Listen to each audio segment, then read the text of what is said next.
Good afternoon. Welcome to an empty audience. Ms. Best, will you please do roll call, please? Vice Mayor Parton, Here. Councilor Randolph, Here. Councilor Gore, Councilor Denton. Here. It's my understanding that Councilor Holloway will not be joining tonight. Is that Correct. right? Okay. And I believe that Councilor Pelham will be here. Okay. So you have four. You have a quorum. Okay. At this time, do I have a motion to go into closed session? So moved. Oh, sorry. I forget that every time. I'm sorry. I move that we go into closed session pursuant to Virginia Code Section 2.2, 3711A1, and to discuss prospective candidates for employment, city attorney, and appointment, and to discuss the terms of employment of a council appointee city clerk. Second. Any discussion? Seeing no lights, Ms. Best, roll call, please. Councilor Gore, Yes. Councilor Denton, Yes. Councilor Randolph, Yes. Vice Mayor Parton. Yes. Motion passes to go into close.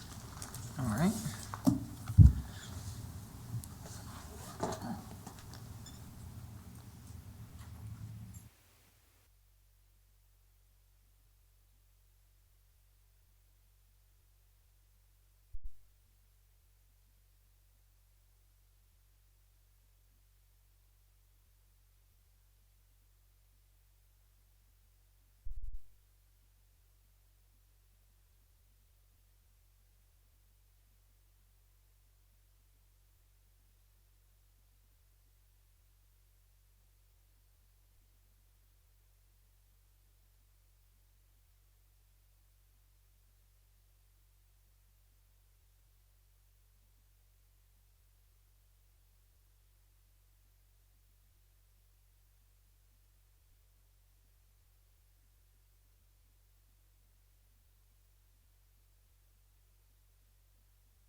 Second. All right, motion's been made by Counselor Gore, seconded by Counselor Randolph. Is there any discussion? Hearing none, roll call, please, Ms. Bess. Counselor Gore, Yes. Counselor Denton, Yes. Counselor Pelham, Yeah. I want it. Counselor Randolph, come out of Yes. closed. That's right, she wasn't in closed. I shouldn't have asked her. Okay. I take that back. Counselor Randolph. Yes. Vice Mayor Parton. Yes. Motion passes to come out of closed. All right, can you please read the certification? Certification pursuant to Virginia Code 2.2-3712D, where only public business matters, 1, lawfully exempted from open meeting requirements, and 2, identified in the closed meeting motion discussed in closed meeting. Counselor Gore, Yes. Counselor Denton, Yes. Counselor Randolph, Yes. Vice Mayor Parton. Yes. Motion passes for certification. Okay. Moving into our work sessions, Mr. Altman, Ms. Griffin. Well, first, the first work session, we need to remove from the agenda, the applicant withdrew this evening. Okay. We have received an email, so the second item, work session on your agenda this evening is a conditional use permit request for 3300 Trenton Avenue. Ms. Griffin's here to present the request. Good Ms. Griffin, evening. are you presenting or you want me to? I'll present. Okay. Good evening, Vice Mayor Parton and all members of City Council.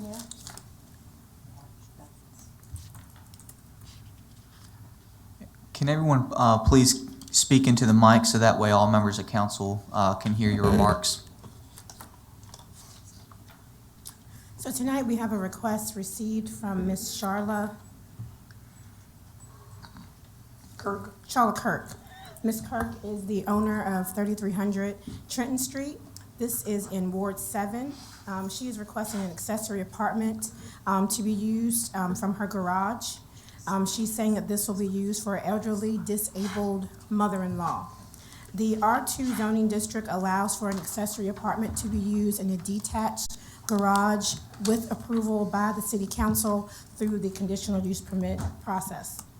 This is the location of 3300 Trenton Street. It's at the corner of Blackstone and Trenton Street.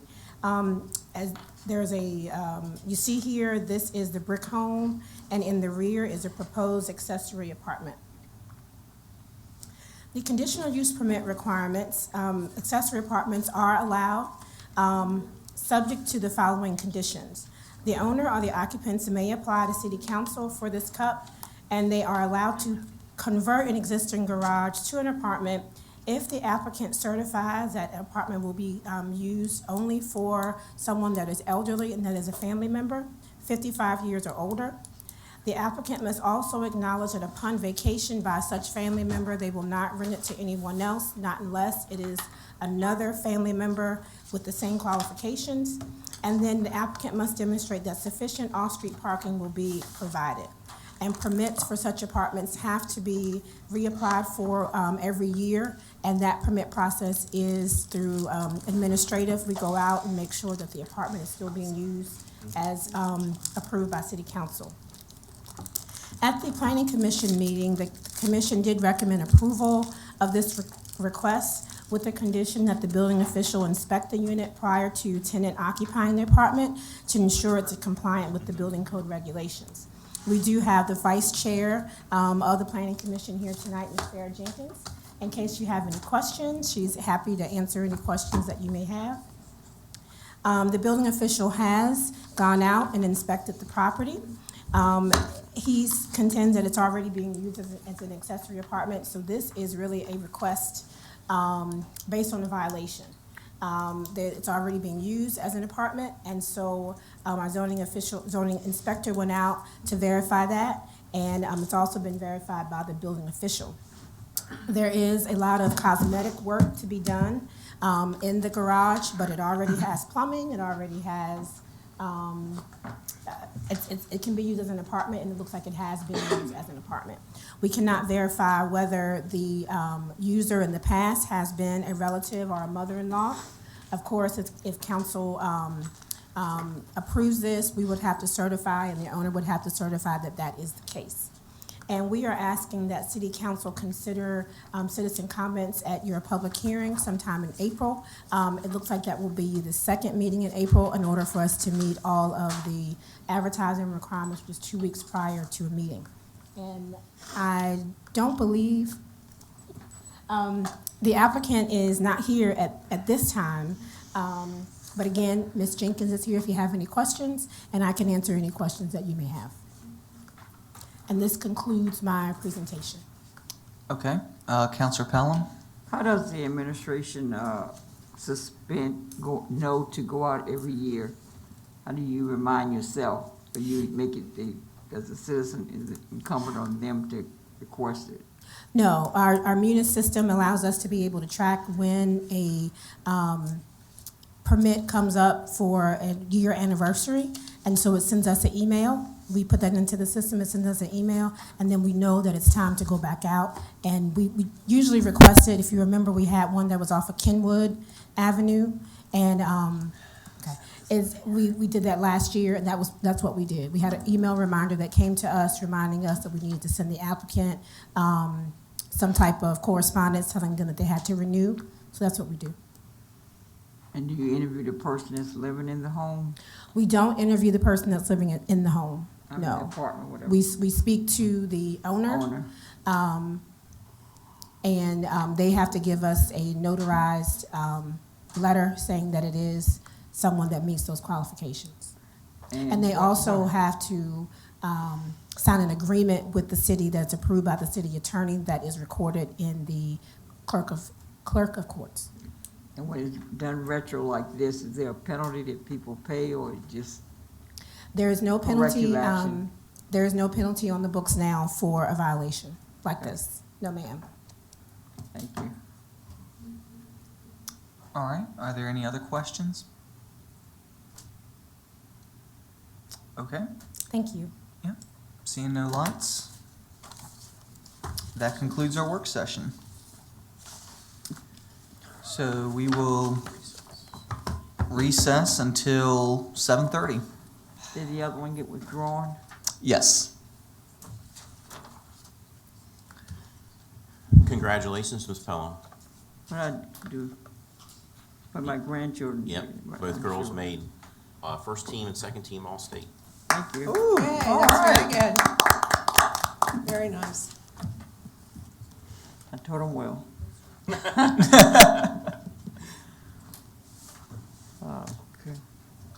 All right. Are they following in your footsteps, Ms. Kelly? No, ma'am. No.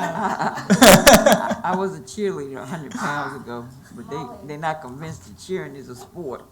They're following in my steps. I was a basketball player. Are you? Are you Uh-huh, tall in enough? Hopewell. I was co-captain my senior year. Good for you. What year? 77. Oh, okay, I was in my senior in college, okay.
Thank you all for coming out tonight to tonight's city council meeting.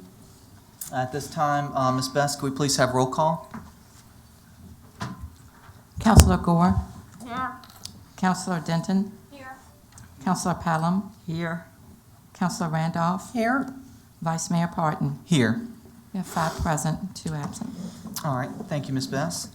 At this time, I'd like to welcome Reverend Danny Tucker to do the opening prayer, followed by the Pledge of Allegiance by Counselor Gore. Please stand. Let us pray. Most gracious Heavenly Father, we thank you, dear Lord, for your abiding presence over our city. And we pray, Lord, that you are pleased to dwell here. We pray, dear Lord, for the safety of our law enforcement. We pray for the compassion of our teachers. And we pray for the wisdom of our city council. May your name be praised, and may you, Lord, be glorified by the works of our hands. We bless you in your holy name. Amen. amen. Allegiance to the flag of the United States of America and to the republic for which it stands, one nation, under God, indivisible, with liberty and justice for all. All right, do I have a motion to amend or adopt the regular meeting agenda? Yes. I would like to make a motion to amend the regular agenda. Okay. Remove the communications from citizens, just before public hearings. Okay. Is there a second? Second. All right, motion's been made by Counselor Denton, seconded by Counselor Denton to amend the regular meeting agenda to have communications from citizens right after information and presentations. Any discussion? All right, none. Ms. Best, roll call, please. Counselor Gore, Yes. Counselor Denton, Yes. Counselor Pelham, Yes. Counselor Randolph, Yes, Vice Mayor Parton. Yes. Motion passes. All right, at this time, do I have a motion to amend the consent agenda for C6 for the redistricting work session to be on March 29th? So move. Okay, second, all right. Motion's been made on the floor to amend the consent agenda to change the date from 4/26/22 to 3/29/22. Any discussion? Yes, ma'am. What time is that going to start? 6:30 by council's rules. All right. Any other discussion? Okay, Ms. Best, roll call, please. Counselor Gore, Yes. Counselor Denton, Yes. Counselor Pelham, Yes. Counselor Randolph, yes, Vice Mayor Parton. Yes. Motion passes to amend the consent agenda. All right, at this time, we're going to, I don't see Ms. Jimenez here this evening, so we're going to postpone her proclamation and presentation of it to the next meeting. And Ms. Best, can you please reach out to the family to see if they can be at the next meeting? Yes. Okay. At this time, I'd like to ask the James River Soil and Water Conservation District to please come forward. Good evening. I have a presentation on my flash drive. Just go ahead and plug that in. Yes, I'm going to give you control. Could she introduce herself? Ryan, you might need to assist her if you don't mind. I don't know. She may have it. Let's pull this up.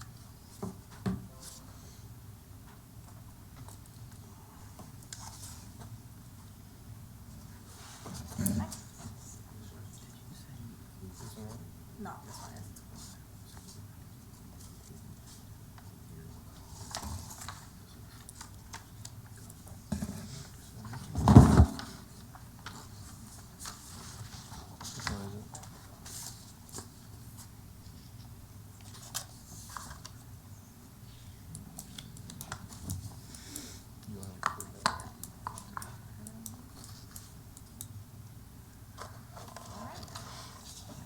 Good evening, everyone. Thank you so much for having me here today. My name is Brianna Mooring, and I'm the District Manager at the James River Soil and Water Conservation District.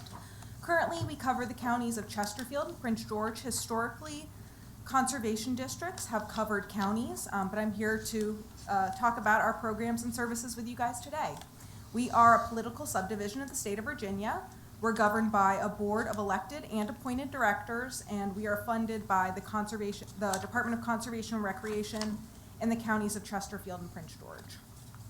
Our mission is to promote stewardship and conservation of our soil and water resources by educating and providing assistance that encourages citizens to manage, protect, and enhance their land and water quality. So our district programs fit into 3 categories. The first is our community conservation programs. These are for home and business owners. We also do conservation education programs for K through 12 students and agricultural conservation programs for farmers and landowners. The first thing I want to talk about is our community conservation program, which I really think could help the city of Hopewell. The Virginia Conservation Assistance Program is our most popular program. It's an urban cost share program that provides financial incentives and technical and educational assistance to property owners installing eligible best management practices. There are 12 practices in this program that help control stormwater runoff and prevent erosion on properties. Cost share is provided to participants at either a flat rate per practice or a percentage of those total project costs. VCAP is also a retrofit program, so the property must be 5 years post-construction to qualify. These are the 12 conservation practices that the VCAP program covers. Our most popular practices are conservation landscaping and our rain gardens. And both of these practices focus on the use of native plants to reduce runoff. We also host conservation workshops. The first is our rain barrel workshop. We have one coming up on April 23rd, which is already filled up, but our next one is July 9th. These are low-cost workshops where people can DIY their own rain barrel, and they'll also learn about the importance of water conservation. We also host the Yards of Tomorrow workshop, which was developed in partnership with Crater PDC and Plan RVA, and this was developed to promote our VCAP program and promote the native plant guides. We were also hoping to offer ideas on how to improve your yard's potential regarding biodiversity and conservation. That's why it's called Yards of Tomorrow. We're hoping people move in the direction of conservation in their yards. Our educational programming. I do the educational programming for our district, so this is all the stuff I get to do. Our most popular program for our environmental education is the Dominion Energy Envirothon program. This is a high school natural resource competition where students test their knowledge of wildlife, forestry, aquatics, and soils. We also have Youth Conservation Camp, which is hosted by the Virginia Association of Soil and Water Conservation Districts. It's a week-long outdoor conservation camp for high school students on the campus of Virginia Tech.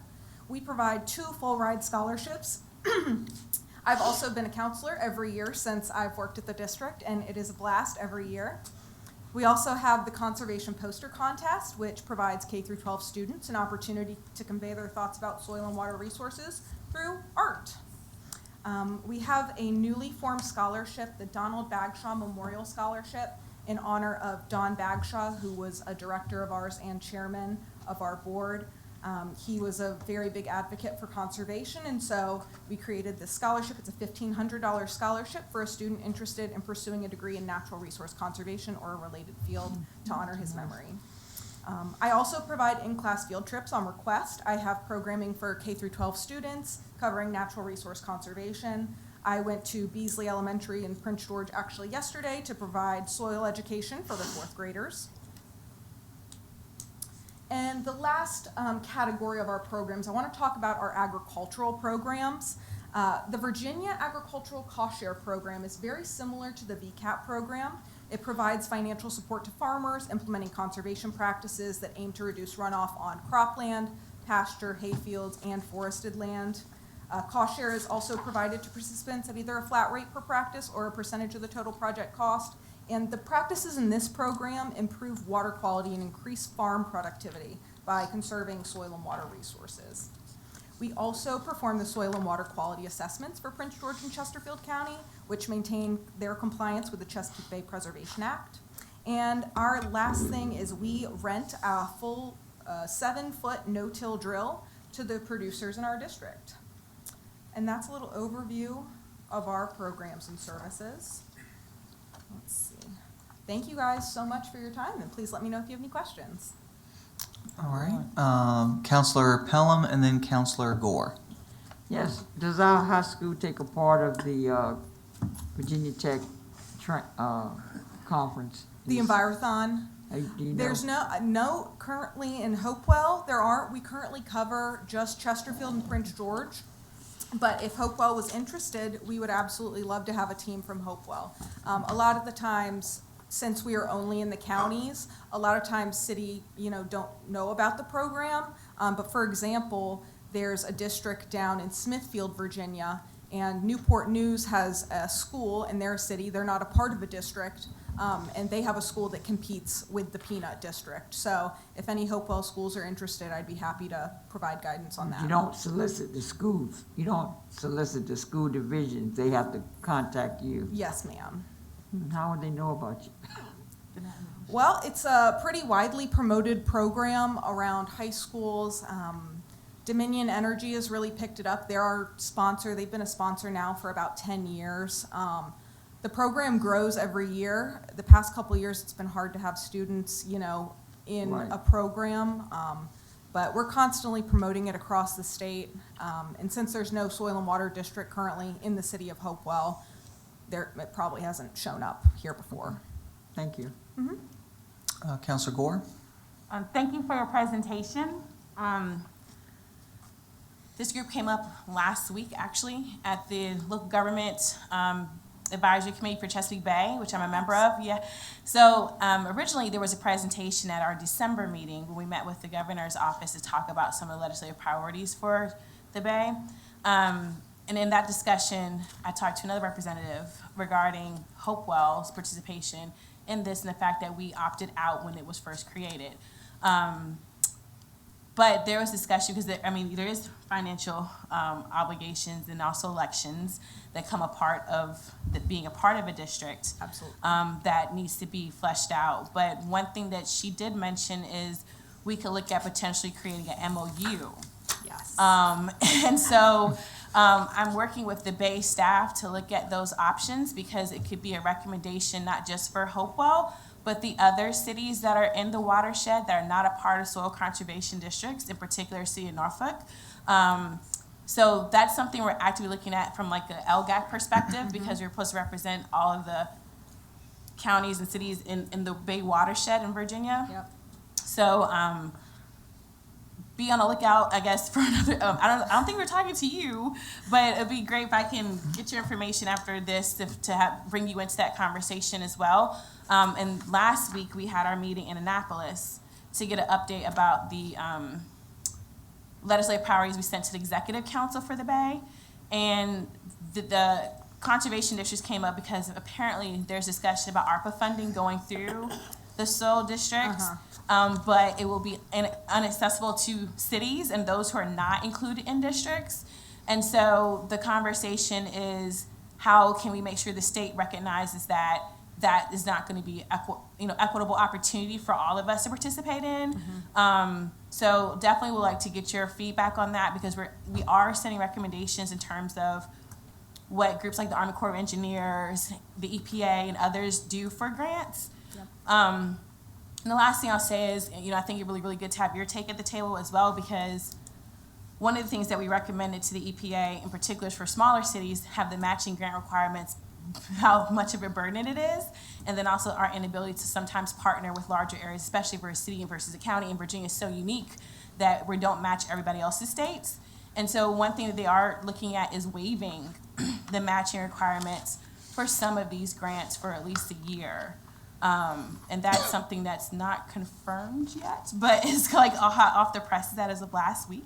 So hopefully, fingers crossed, that does get done. But I say to say I'd like to talk to you more about the MOU options because it would not just be for Hopewell, it'll be for Virginia recommendations. So do you have any feedback on that? Yeah. Or can you share for the council too? Absolutely. So yeah, MOUs are probably the best way of going about getting cities involved in soil and water conservation districts.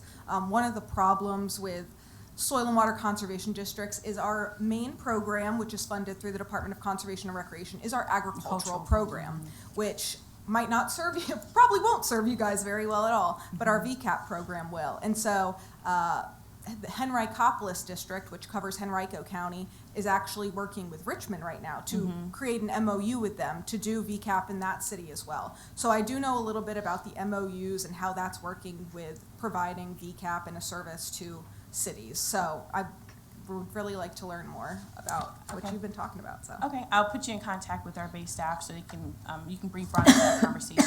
Thank you. yeah, thank We're you. excited about this. Yeah. Anyone else have anything that they would like to ask Ms. Moran? No? Okay. Thank you so much for your presentation. This is actually really, exciting information, Councilor Gore, that you presented. Because, I just see, a lot of benefits, either from a memorandum of understanding or from a membership. Is there a difference in terms of what a membership would be like and a memorandum of understanding be? Yes. So if Hopewell's interested in joining the district, it would be a multi-year process. There's a lot of back and forth we have to go. And the one reason you would prefer being a member on our board would be you would have voting power. But if we sign an MOU, we'd be more than willing to offer the VCAP and educational services to the city, and we can work that out with ourselves. And we can have, a member from Hopewell as an associate director, But the main thing is, if you would like to have a voting stake on the board, it's going to be a multi-year process of joining the district. Okay. No, I just think that this is great, especially the VCAP program, especially with as old as what this city is, and the drainage issues that we have. This is a really, really good way that's actually cost effective for a lot of our citizens that are unfortunately economically disadvantaged and can effectively go through and do some of these projects.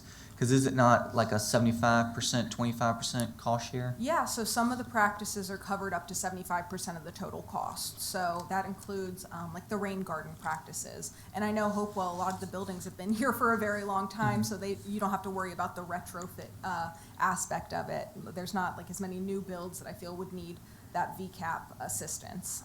So VCAP could definitely help Hopewell out, I think so. Okay. Yeah, I'd definitely like for us to, explore this MOU option. I really think that this is especially, helping citizens. If you got to go and do a $10,000 drainage improvement project, and for conversation's sake, to make the math easy, and you can, basically provide $7,500 to help that project and basically prevent someone's house from flooding or reduce the flooding impact. I think that's a huge benefit that we can really help our citizens with. Yeah, and VCAP, there's been a backlog for the past couple years, but finally, the government's getting on board, and so we're getting more money this upcoming year, $4 million, I think, across the state for additional VCAP practices. Okay. So it's really exciting stuff. Councilor Gore? Can you put the slide back on for like the rain barrel slide? Yes, of course. One of the things that kind of brought up, and I don't know if Ms. Griffin remembers, when I reached out like 2 years ago in regards to getting a rain barrel for myself, remember? And I was like, does Hopewell do that? And when we talk about moving in a green direction and then healthy initiatives, the benefits for the community programs through soil and water districts is really good. And it's something I think really with the MOU we can focus on, because right now we don't have agriculture focus. However, that kind of plays into urban farming in some regards, and that's what I was thinking for a development office, and some of the programs that they have that kind of fits into the local foods, local plans initiative that we worked on with the Downtown Partnership. And I think there's another type like orange with like charts or. Oh, yeah. Yeah, so I think that green roof, That's another example of what we're talking about. And then the impervious surfaces, we have that in our code. And so conservation landscaping is a pretty big deal as well. So I think there's definitely elements here that we should piggyback on. But then the other thing that came up in our previous conversations with LGAC is looking at trying to ensure that all Virginia localities include green infrastructure in their codes, because that is not a requirement currently in Virginia. Yeah. And so, again, this can be a tool to help promote those, not just with construction, but with everyday residents trying to do the work. So if you want to work together on this, I can bring, help with the information sharing that on the back end that we already been working on with LGAC. Yeah, because I mean, Yeah, sounds like, at least from like what the members that have spoken tonight, that this is something that, that we might want to research more and look into. Yeah. I mean, is that a consensus that I'm getting from city council? We can always talk more if you would Okay. like. I was Yeah, gonna still I'd do like it to anyways, see- but. I'd like to see more information from her. Can you share that with our city clerk, your presentation? Absolutely. Oh, yeah, it's already shared. Yeah, I have it. And if you guys are ever interested in just having a sit-down meeting where we can It's in just our talk one-on-one, I'm more than willing, happy to do that. It's in the packet. And I'll make sure I get you my information. I'm gonna head out, but I'll make sure I get you my information. This is so weird. I'm just gonna give it to Ms. Griffin. You can give it to her. She can grab it. She's gonna be the person I call anyways, so. Great. Thank you. And I just got one more question for you, Ms. Mooring, before you go. I think I remember hearing something about Hopewell used to be part of this, and then at some point Hopewell withdrew. I'm not sure if it was. I think maybe at some point we were providing like an educate. We were they were providing some sort of education, but I don't think Hopewell was ever in the district. I know. Okay. I think Carrie might have been confusing that with Henrico. Okay. They were in our district and they left in the 70s. We but- waived the option from the beginning. Yes. Okay. Yes. Yeah. Most cities have never been in a soil and water conservation district. Okay. In Virginia. But the closest we got was RC and D. Right. Yes. Yeah. That was a Right. connection That was for our the version. cities. Okay. We, I forgot what that stands for. Yeah. We but- worked with the Resource and Development Conservation. Conservation. Yeah. Council. Mr. Bagshaw did lobby quite hard all the time. Yeah, for us to he join did. the soil and water district, but we just never did. It's a shame it didn't even do the MOU option. I mean, I think but Councilor Randolph has a couple questions. I just wanted to know if you could share the costs with our clerk, so that would be something that we would be able to, as a member and also as through the MOU, then that, I know I would love to have a sit down and more discussion with you, because I don't know much about this. And that's something we can work out Right. completely. There's no, like, you have to pay us this much money to Right. provide services. I know Okay. Hopewell, like, there's obviously things we can work out. Great. We're wanting to provide these services to Okay, Hopewell. great, thank you. Yeah. Any other questions for Ms. Mooring? Nope, this is great. Thank you so much. Thank you. This I is can't exciting. wait to exit out of this. All right, moving on to communications from citizens. Ms. Best, do you mind reading the statement? Sure. Communications from citizens period, limited in total time to 30 minutes, is part of the order of business at each regular council meeting. All persons addressing council shall approach the microphone, give name, and if they reside in Hopewell, their ward number, and limit comments to 3 minutes. No one is permitted to speak on any item scheduled for consideration on the regular agenda of the meeting. All remarks shall be addressed to the council as a body. Any questions must be asked through the mayor only, and there shall be no discussion without permission of the mayor. Any person who makes personal, impertinent, abusive, or slanderous statements or incites disorderly conduct in council chambers may be barred by the mayor from further audience before council and removed, subject to appeal to a majority of council. Okay. At this time, I'd like to recognize David Edwards. All right, and can you please state your name for the record and the residence, ward or locality that you live in? Mr. Are you here for the public hearing? Your public hearing request? Y'all are here for that, aren't you? I can't hear. Are you here for your public hearing? Yes. Okay. Oh, okay.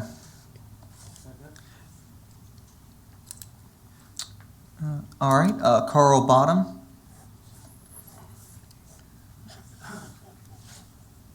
Good evening, Carl Bottom, Ward 3.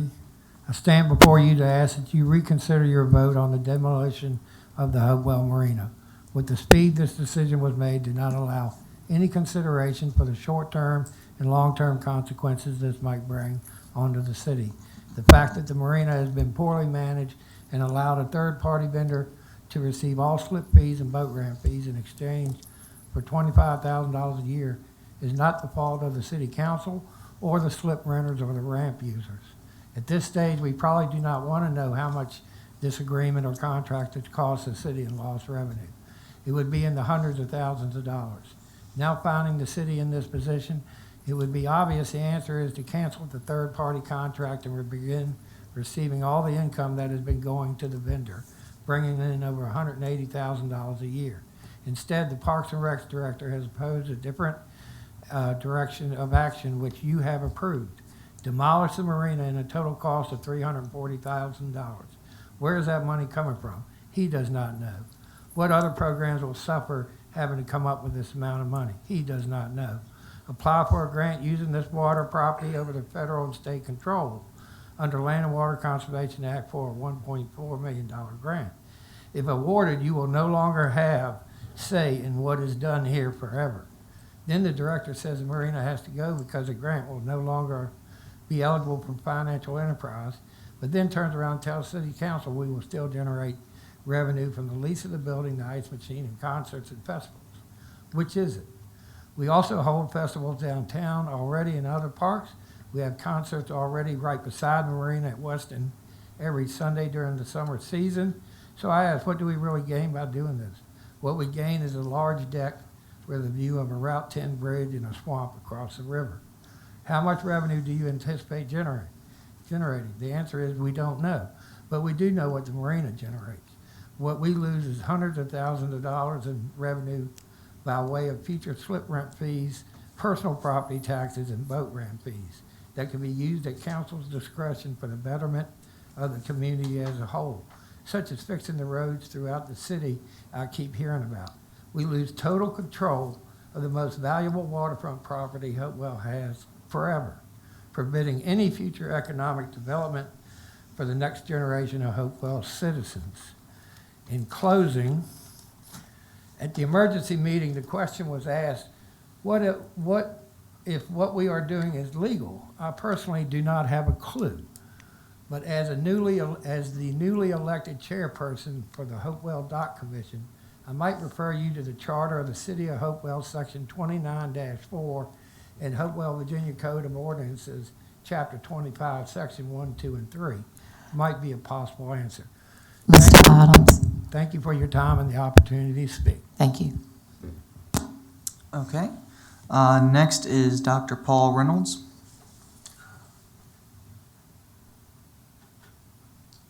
Good evening. You've just heard some interesting claims about the value of the slips to the city. I would encourage you to vet all of them in any future deliberations. I would also like to thank council for pursuing the LCWF proposal. I think it's an excellent idea. The plan recognized, it was consistent with the publicly vetted and council-approved comprehensive plan. It's a plan that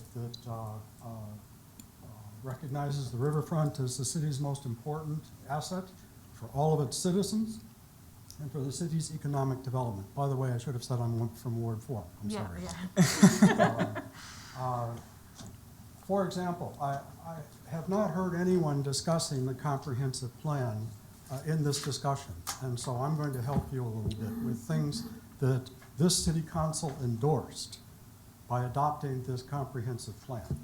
If you turn to page 24 for the land use goal, it says we want to ensure the protection, conservation, and enhancement of the city's waterfront resources. Protection and conservation appear first in that statement. Second, in a call to action on page 196. The desire for Hopewell is to provide a safe, healthy, and secure environment to enhance community well-being and quality of life for all. On page 13, there's input from citizen surveys. Cultural venues were important to the future. Festivals and events ranked as the #1 most desirable recreational amenity for the city's future, a result that combines both recreation and economic development. With regard to the marina slips, the comp plan recognizes the existence of the marina slips and says nothing about their future. In fact, the only discussion about the marina slips is a negative discussion that you can find on page 252 of this comprehensive plan, basically characterizing it as a threat to the city's water supply. I sent all of the councilors here a letter last week. I continue to stand behind everything that I said in that letter. I am happy to discuss it with anyone who wishes to discuss it. The proposed plans for the marina and the waterfront are good for all of Hopewell's citizens. There are plenty of commercial slips available for the boats that are currently at the city marina. I talked to Tim Bednar again at Anchor Point just this afternoon. He's got 20 slips immediately available. Krista Manieri says she's got 40 slips. That's 60 slips for 40 boats at the city marina that are currently available. Dr. Reynolds, your time has expired. Okay, thank you. I hope it's time that we all pursue this wonderful opportunity together. Thank you. Okay. Moving onward to our public hearings. Or excuse me, I'm sorry. Is there anyone else in the audience that would like to speak during communications from citizens? Yes, sir.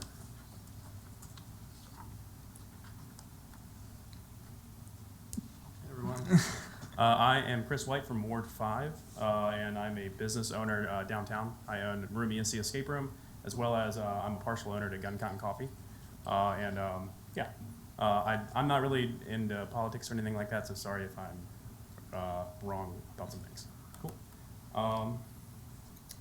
The things that I would like to, I guess, talk about are visibility and the attraction of downtown.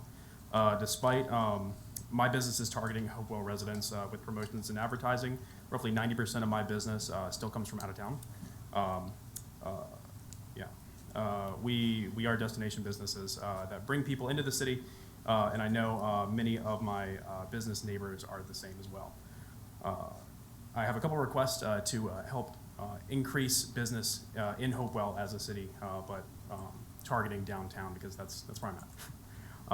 Number one, to allow signage opportunities along Route 10.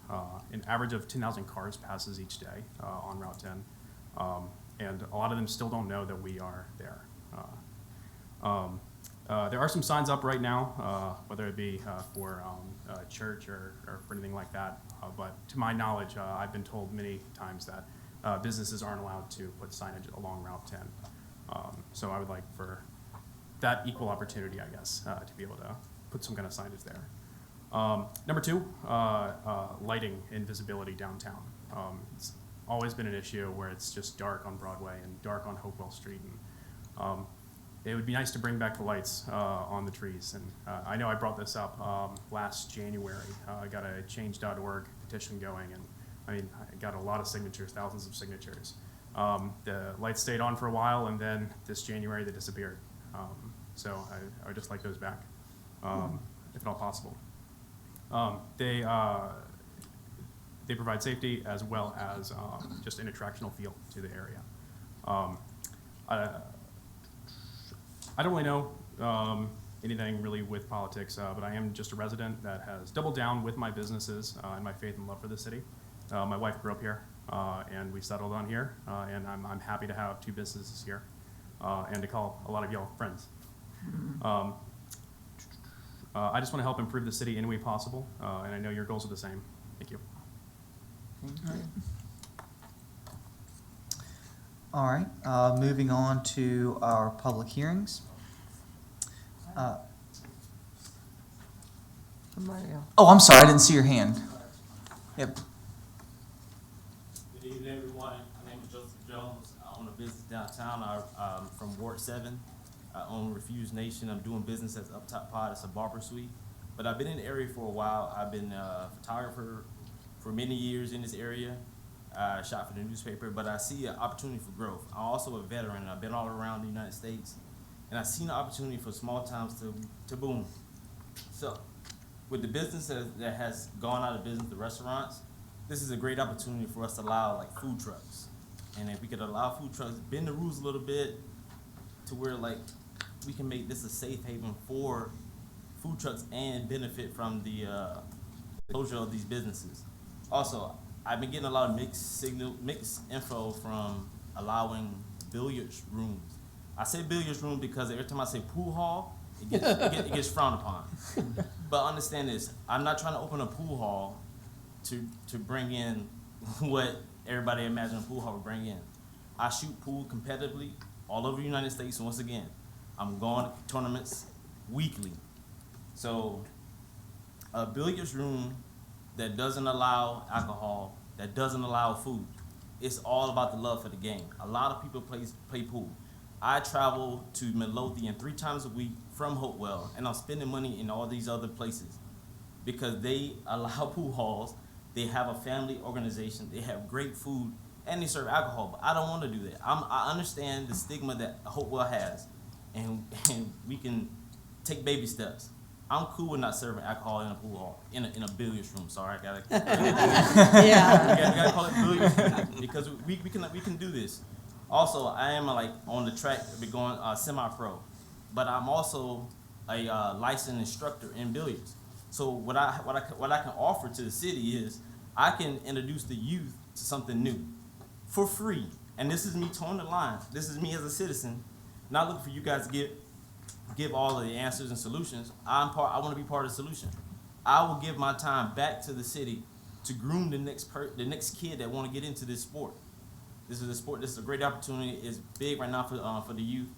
Also, I got a business right down on Randolph, increasing funding for police presence downtown. That's one of the issues that a lot of businesses kind of like don't want to come or will stay open later. If we can just increase a little bit of funding to the police department or the sheriff department, I know he was in one of the meetings with us, to just get a presence down there where everybody can feel a little bit safer. You know, that's all I have right now. But yeah, thank you. All right. All right. Thank you. Is there anybody else who would like to speak? Okay. Moving on to public hearings. Mr. Altman, public hearing number 1. First public hearing this evening is a conditional use permit request at 1404 Roanoke Avenue. Our Director of Development, Ms. Griffin, is here this evening to present the staff report. Good evening. Once again, I'm Vice Mayor Parton and all members of City Council. The city has received a request from Arlen Griffin to receive a conditional use permit in order to keep a 6-foot privacy fence in his front yard. As you know, this was heard by you at your work session on last month. The applicant has placed a 6-foot fence in the front yard at 1404 Roanoke Avenue. This is in violation of the zoning ordinance. The zoning ordinance only allows 4 feet fences in the front yard. This is an aerial of the property. Again, the location is 1404 Roanoke Avenue. This is the fence. Right now, you see that there is, in this picture, an inoperable vehicle on the left-hand side that is gone. So everything is in order except the fence in the front yard. The Planning Commission voted 5-0 to recommend approval of the permit with conditions.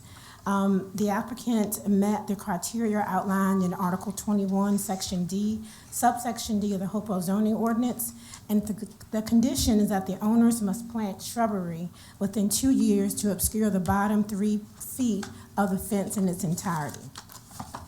You should know that normally the fire department and the police department review such requests. They had no issues with the placement of the fence. They felt that according to both the departments, the presence of the fence did not negate them from being able to respond to an emergency at the front door or even in the back door because there was a gate. I do have here two planning commissioners, one to my right, our vice chair, Farrah Jenkins, and to my left, Mr. Paul Reynolds is also here if you have any questions for them. And this is just the city council resolution, if you so desire, just to give you some guidelines in the approval with conditions, or denial of the request. I'm here to answer any questions you may have, as well as Ms. Jenkins. And I don't see Mr. Griffin, but he was, and this is no kin to me, just to say, just full disclosure, but I don't see him in the audience, but he was here during the work session. And that ends this presentation. Okay. Questions, Counselor Pelham? Yes, Ms. Griffin. The shrubbery that he has to plant, does it have to be 3 feet planted, or will it grow to 3 feet? It has to grow to 3 feet within 2 years. Okay. Any other questions, Counselor Pelham? Okay. I'd like to make the motion that. Hold on. We have, open our public hearing. Yeah. Oh, Yeah. that's right, I'm sorry. Counselor Randolph? The applicant has agreed to do that, correct? Yes, ma'am. The shrubbery, thank you. And actually, the applicant's wife said there was also already some planted there, you just hadn't grown up yet. Yep. Okay. Any other questions before we open the public hearing? Okay. All right, public hearing is open. Ms. Best, did anybody sign up to speak on this issue? No, they did not. Okay. Is there anyone in the audience that would like to speak on this issue? Okay, seeing none, I'm gonna close the public hearing. I'd like to make a motion that the council approve the request to provide the, what do you call it? Conditional use permit. Conditional use permit to to have the fence there with the conditions attached as described. By the Planning Commission? Okay, Second. all right, motion's been made by Counselor Pelham, seconded by Counselor Randolph. Is there any discussion? Okay, seeing no lights. Ms. Best, roll call, please. Counselor Gore, Yes. Counselor Denton, Yes. Counselor Pelham, Yes, Counselor Randolph, Yes. Vice Mayor Parton. Yes. Motion passes. All right, public hearing number 2. Conditional use permit requests for 214 South 16th Avenue. Ms. Griffin again to present the staff report. Yeah, so this request is for a conditional use permit at 214 South 16th Avenue. This was also heard at your last work session. Mr. Ledee is requesting a conditional use permit in order to build a single-family detached home on a non-conforming lot. This lot is located in R2, our residential medium-density district. It requires at least 7,500 square feet in order to build a single-family detached house with at least 75 feet of frontage. And this property comes slightly under those requirements, and so therefore Mr. Ledee has to come before the Planning Commission and City Council to request the house to be built here. The lot size is 6,194 square feet, and the frontage is 38 feet. And I'm not sure what just happened, but the frontage is 38 feet. yes, ma'am. Can you all still see the? Yes. Yes. Okay, good, as long as you can, well, The laptop is not Good. displaying. It's blinking on and off. It's I okay. gave it to you. There it is. Great. So, council always asks that staff provide neighborhood characteristics, and so we use our building block program in order to do a query of neighboring homes. The average size is 1,423 square feet. The average number of bedrooms in the homes is 3, with 1.5 baths and half stories. The architectural style in this particular neighborhood is bungalow and Cape Cod. The applicant is proposing to build a 207 square foot studio. He will provide brick porch and brick foundation, which is a normal request and condition of City Council. This is the foundation plan, and also it gives you a sketch of the floor plan here. To the right is a modern shed replica, and this is what the home would look like. The Planning Commission voted 3-0 to recommend denial of the permit because the application did not meet criteria 4 outlined in Article 21, Section D. The size of the structure is not in keeping with the average size of homes present in the neighborhood and the architecture of the proposed home.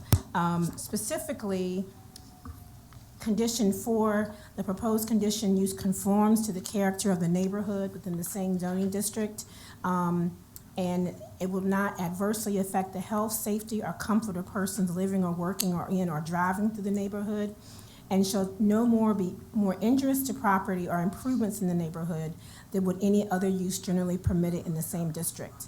In making such a determination, consideration shall be given to the location, type, size, and height of all buildings or structures.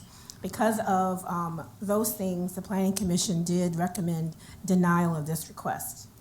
Again, I have 2 members of the Planning Commission here willing and able to answer any questions you may have. And this, again, is some guidance on the City Council decision. And I'm happy to answer any questions. Okay. Counselor Gore?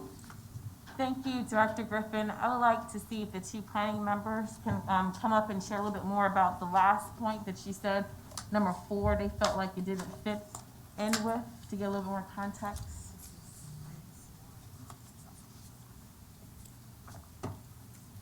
Good evening.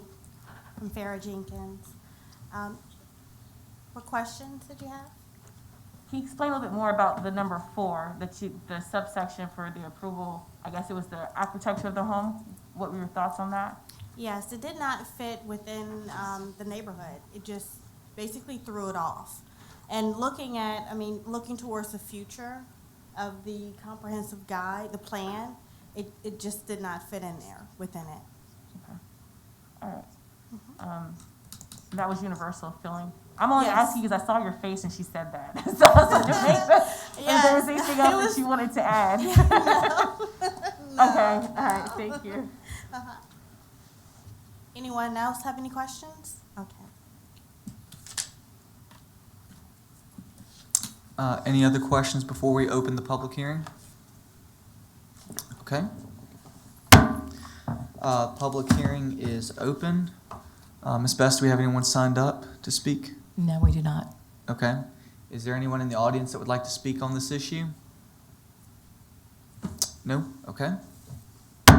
Public hearing is now closed. All right. Is there a motion on the floor? Counselor Denton.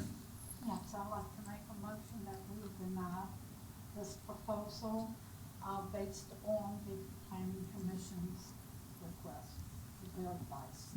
Okay. Second. All right. Motion's been made by Counselor Denton, seconded by Counselor Gore. Any discussion? All right. Hearing none. Roll call, please. Counselor Gore? Yes. Counselor Denton? Yes. Counselor Pelham? Yes. Counselor Randolph? Yes. Vice Mayor Parton? Yes. Motion passes to deny the request. Okay. Mr. Altman, Mr. Griffin, public hearing number 3. We'll let Ms. Griffin take it away. Just to make sure that I'm speaking to the correct one, I believe the 3rd public hearing is 0240305. Yep. Okay, 0303? it's 0305. It is 5, okay. And the reason why I said that, because the last 2 public hearings are by the same applicant. So we're looking at subparcel 0240305. We've received a request from David Edwards for a conditional use permit to build a single-family detached home off of Maryland Avenue between Atlantic Street and Lynchburg Street.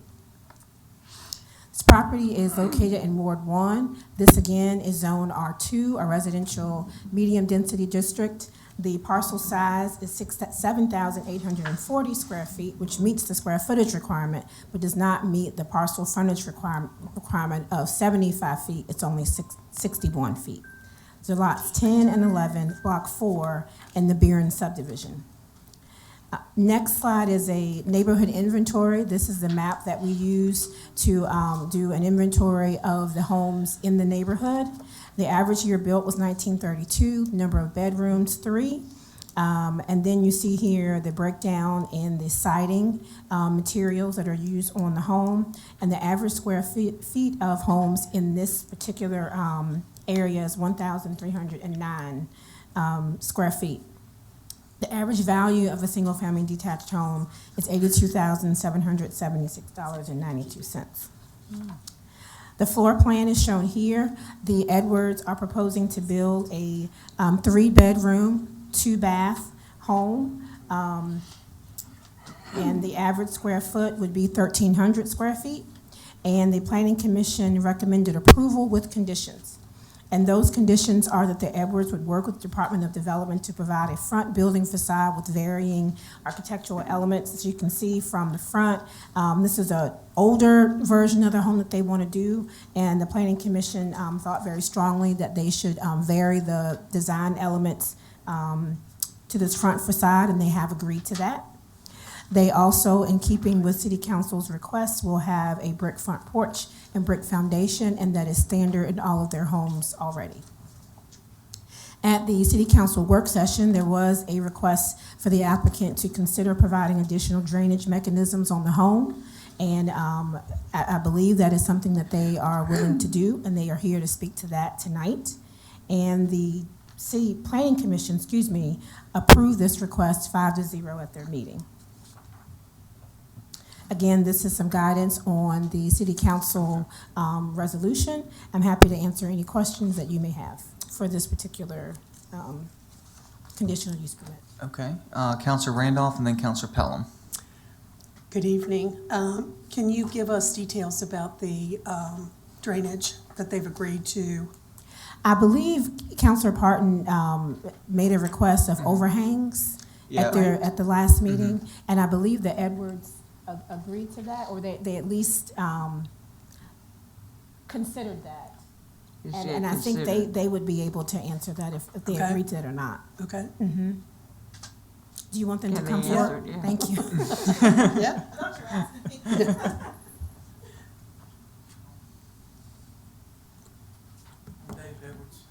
Hi, Mr. Edwards. Councilor Randolph, you would be in my ward.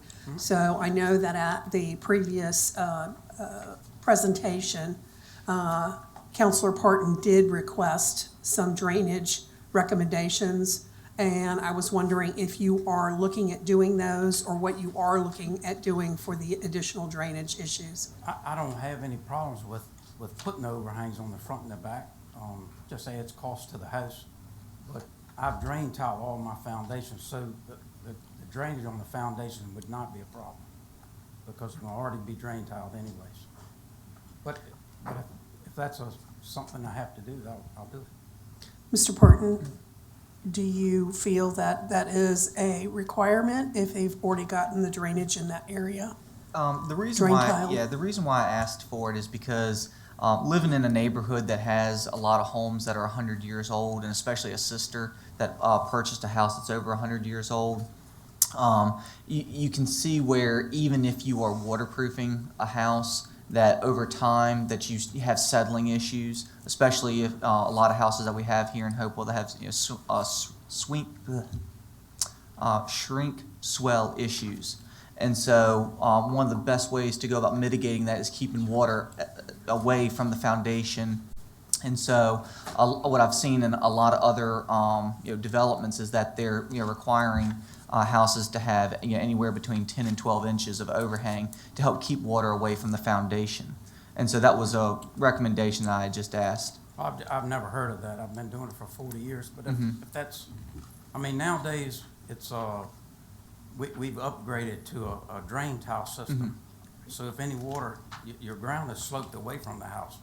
These houses in Hopewell, the ground is under the house is lower than the ground above the house. So nowadays we slope everything away from the house. Put drain tile on the footing with rock, and that way if any water does get to the foundation, that drain tile takes it off.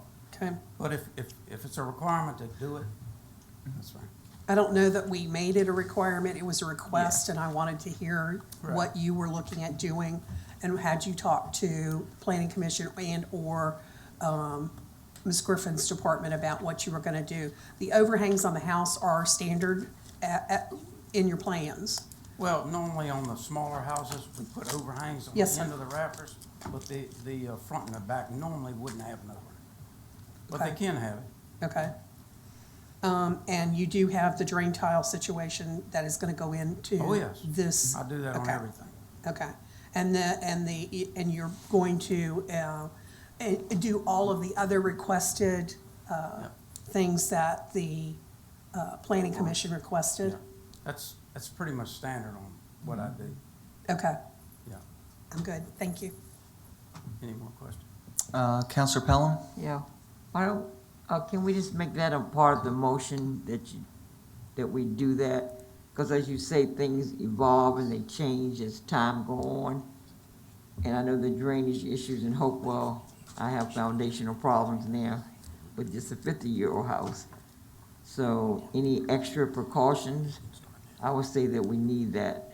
So I would agree, not a consideration, but just to make it a mandated part of the cut of the conditional use permit.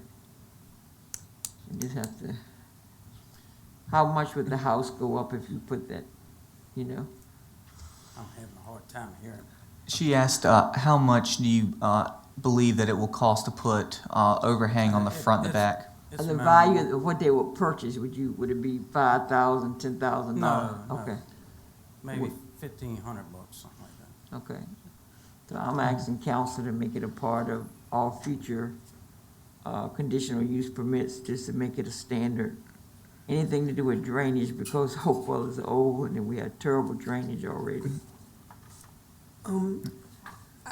Sorry, I'll say Counselor Rand, Yeah. let me, are you finished with the floor, Ms. Pelham? Okay. I wouldn't have a problem doing that, but I don't wanna limit it to just conditional use permits. If we're gonna start this practice, then we need to start it across the board. No, I agree. I mean, that's what I we're have no looking at. problem with that. We have to understand what we're doing, and we can't just, pick and choose who we're gonna do it to. If we're gonna do this, we probably should do it just Yeah, on well, all we can do that new too. builds. Like, I mean, would the planning commission look at that and come back to us, and who would give us a recommendation, would the planning or the construction people, whoever? Yeah. A point of information, sorry guys. Can we talk about this after we finish this particular item and the city manager has his light on? Because I thought the discussion was about approving this or denying this, and we're going into like a different direction with the commentary. So I'm not saying to not have it, I'm just saying maybe after this vote and then probably Yeah, revisit, but the that's city fine. manager has his light on. Cause he's still standing there, and I don't know if he needs to be standing there. And I got you, Right but now, I just didn't Yeah. want to do the vote with something that was contingent No, that, I'm not talking about your comments, I'm talking Okay. about the way this was going. okay. If anybody else, I don't have anything for you, you can sit down unless somebody else has, you to have something, but the city manager also had his light on too. Okay, I apologize, Mr. Altman, I didn't see your light. He's talking to you. Yeah. So, one, council, to kind of address Mrs. Pelham, Councilor Pelham's question, absolutely, council could add this as a condition tonight, and then moving forward, we could ask send the issue to the planning commission for them to review, because we would have to do an amendment to the zoning ordinance and bring that back to council for consideration. But yes, you can add it as a condition this evening, because it's a conditional use permit. Mr. Edwards pretty much has to agree to it. If he doesn't, then you can deny the permit, but you could add it this evening to address it right now and then refer the matter after you vote Okay. to the planning commission. To make it a permanent change to the ordinance, yes. Okay, are there any other, questions? Okay, I'm gonna open up the public hearing. Do we have anyone signed up? Well, I think, Mr. Edwards, I think you signed up. Did you want to say anything? Oh, it was an error, okay. Ms. Best, do we have anyone else that signed up? No, we do not. Okay, is there anyone else, in the audience that would like to speak on this issue? None? Okay. Close the public hearing. Is there a motion on the floor? I'd like to make the motion to approve the conditional use permit presented tonight by the planning commission, with the caveat that the drainage, I don't know what you call it, Overhang. overhang will be added to the conditional use permit. Okay, Second. all right. The motion has been made by Counselor Pelham, seconded by Counselor Gore. Counselor Randolph? Can we add to that with the other conditions that the planning commission Yes. requested? Well, oh, yes, okay, yeah. Are you okay I with said- that? Yeah, I said, you, with, pass the conditional use permit, I guess, with all the itemized, conditions, along with the additional drainage Okay, one. thank you. Yes, ma'am. And would you be willing to take a friendly amendment to say 10 to 12 inches of overhang? Whatever thou desires, I'm sorry? whatever thou desires. That's fine, whatever meets the code, the requirement. Okay. 12. Personally, I seconded this. I personally think that staff can decide whatever the size is. It's in their wheelhouse. As long as we direct them to do it, they should pick a size that's appropriate. Okay. So I'm seconding Councilor Randolph's recommendation, but my thing would be for staff to manage that. Was it based on the house itself, wouldn't it be anyway, the size? Right, we don't I'm know the other asking, fa- Mr. Oh, Parton. him? Oh. Would it, each individual house be different anyway? Well, it depends on just like the style of house that you're Yeah, doing. that's Like what the I'm house saying, that so- I just recently purchased to renovate, I put 12-inch overhang around the whole thing. Right. It had nothing. And so I did it to protect the foundation because I knew if I went anything further, it'd start to distort the look. Okay, yeah. All right. I'm just saying, my recommendation, not to knock what you're saying, just for to be clear, because just because of my second, the reason why I'm saying to leave it open for staff is because we don't know what other factors will come into play when they're building the house. And so they need to have that flexibility to still accomplish what the directive Okay, is. that's to fine. have it, but then to accommodate as needed. So, that's, To place the appropriate size overhang Okay. to each home. How about that? Hey, as long as it's got overhang, I'm happy. Counselor Denton? I'm just saying, I think, Mr. Edwards is a licensed Class A1 contractor in the state of Virginia and has built for how many years? 30 years, 35? that's as long as I've been alive. She said what she said. That's as long as she's been alive. You had to rub that in. No, I'm just saying, he knows what Yeah, he's talking well, you gotta about, get- clearly, if he's been Yeah. doing it for that long. Yeah, I think to leave Well, he it to does. his professional No, you ability. can't do that for everybody. If you leave it to him, you gotta, that's why we make policies, so. But Even though he built 50 years, somebody come in 5 years, you can't change your motion based on somebody with less experience. That's my point. But it's in I- conjunction with staff. That's why we changed it to I'll say, staff based on the I'll say, I facility. think let's stick with what the Call motion for the vote. was, which was to approve it with, a recommended, amount of overhang from staff. Yeah, And to refer the issue to planning commission, or did you guys want to make that separate after the public yeah, hearings? that's, Mr. City Manager heard him. That wasn't the last Okay, that's, I just motion. want to make sure, because. That's not a yeah. part of the motion Okay, at all. all right. So Ms. Best, can you repeat the motion on the floor for everybody? To approve the conditional use permit presented by the planning commission with the caveat of appropriate size drainage overhang added. Is that Okay. no? That'll do it. That'll do it for Ms. me. Pelham agreed to the Appropriate. what? You said appropriate. She said appropriate. Not the drain. Appropriate. Drainage overhang. Is it not That's drainage not what I was talking overhang? about. Well, that There were other conditions that the planning put on it. Okay, I asked appropriate Ms. size Pelham- overhang. It was additional things that planning asked for. We want to make sure those, and Ms. Pelham said she would include it. Also, But All wouldn't the that be part conditions. of the as presented? Wouldn't that be Mm-hmm. part Yeah. of the as presented? I want to make sure, but if that's as presented, then I'm Conditions as okay with that. presented. Conditions as Okay. presented. Thank Okay. you. Okay. All right, roll call, please. Counselor Gore? Yes. Counselor Denton? Yes. Counselor Pelham? Yeah. Counselor Randolph? Yes. Vice Mayor Parton? Yes. Motion passes for the conditional use permit for subparcel 0240305. All right, Ms. Griffin, public hearing number 4. Yes, this is my last public hearing of the evening. It is for 024-03110. This is the vicinity map. Again, this is from Mr. David Edwards, and he is requesting a conditional use permit in order to build a single-family detached home on lots 12 through 13, Block 4, the Beeren subdivision, right next to the one that you just approved. This particular parcel is 7,200 square feet, and the parcel frontage is 60 feet. We use the same neighborhood inventory map, the same information there. It would be the same type of house, same construction, same floor plan. The Planning Commission voted 5-0 to recommend approval. This again is to construct a 1,300 square foot single-family detached home with 3 bedrooms and 2 baths.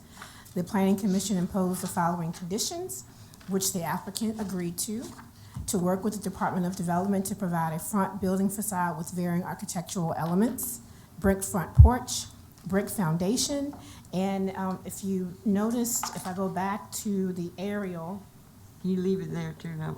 yes, there is, and I'm looking at this, this should actually show, give me 1 second.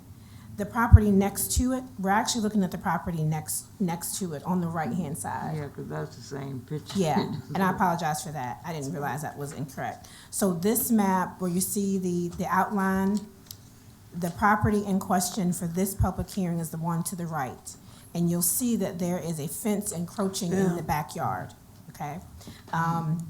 The applicant has also agreed to have this fence issue removed by the time that he is getting a building permit.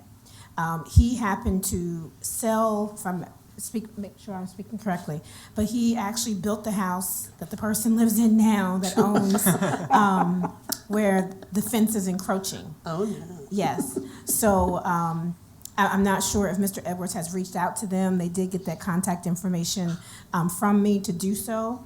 But again, the added condition was that the fence encroachment issue be cleared in favor of the owner, Mr. Edwards, with the fence being removed prior to the issuance of a building permit. Okay? Again, this came into question about in the work session. I'm sure that the same condition that you just put on, the overhang, he would agree to. I did also let Mr. Edwards know that I received a request from council regarding the possibility of planting trees. That was something that was requested. And if you have any questions, I'm here to answer them, as well as our Planning Commission members. Counselor Randolph and then Counselor Pelham. Oh, I don't have anything. Oh, Sorry. Okay. Can you go back to the photo? Yes, ma'am. The picture? Yes. And this lot is to the right. It's Yes, the smaller. vacant one without It's the small. house. It's smaller, right? No, the one right next to it. I know, the one is not highlighted. Yes, ma'am. So is this cutting across this backyard is what you're telling her? Yes, you see that, the fence in the backyard? Yeah. Yes, ma'am. So you have anything in writing, or you just? No, at this point, we left it up to the Edwards to contact that property owner for them to have the fence. That is, we consider that a civil matter in which Mr. Well, Edwards we and that can't approve- property owner would have to have the How you fence expect us removed. to prove something based on nothing in writing that they would do Well, what that's they why it's say? a condition. That's why it's one of the conditions of the Planning Commission. So that, I don't, okay. Number 4. Okay, yeah, okay. It just looks smaller to me. Well, it is smaller. It is 2 lots. And then how much 7,200. space is between the 2 homes that he's building? It would have to be in the R2 district. The side yard setback is 10 feet. So there would be 20 feet between each home. Wow, it just doesn't look like it. So that would I say mean, each home, 20 feet between the homes. 10 feet 10 on one feet. side and 10 feet on the other side. really? Okay. Yes. They would have to meet the setback requirements. And the bedrooms are large enough to get more than just a bed in there. I don't have a spatial tight mind. I mean, I just seen some rooms that have been so small. Here's the, I know, but I don't do Okay. good with space. okay. But Well, don't worry I about can, it. Mr. Edwards can answer that Not mine, question. don't worry about it. But people about what they want anyway, so. Okay, as long as that thing is in writing, how about that? Yes, that's Because one of the that's- conditions. And the planning commission members can speak to that. I don't know if Mr. Reynolds or Ms. Jenkins, if you would like, but that was one thing that they required.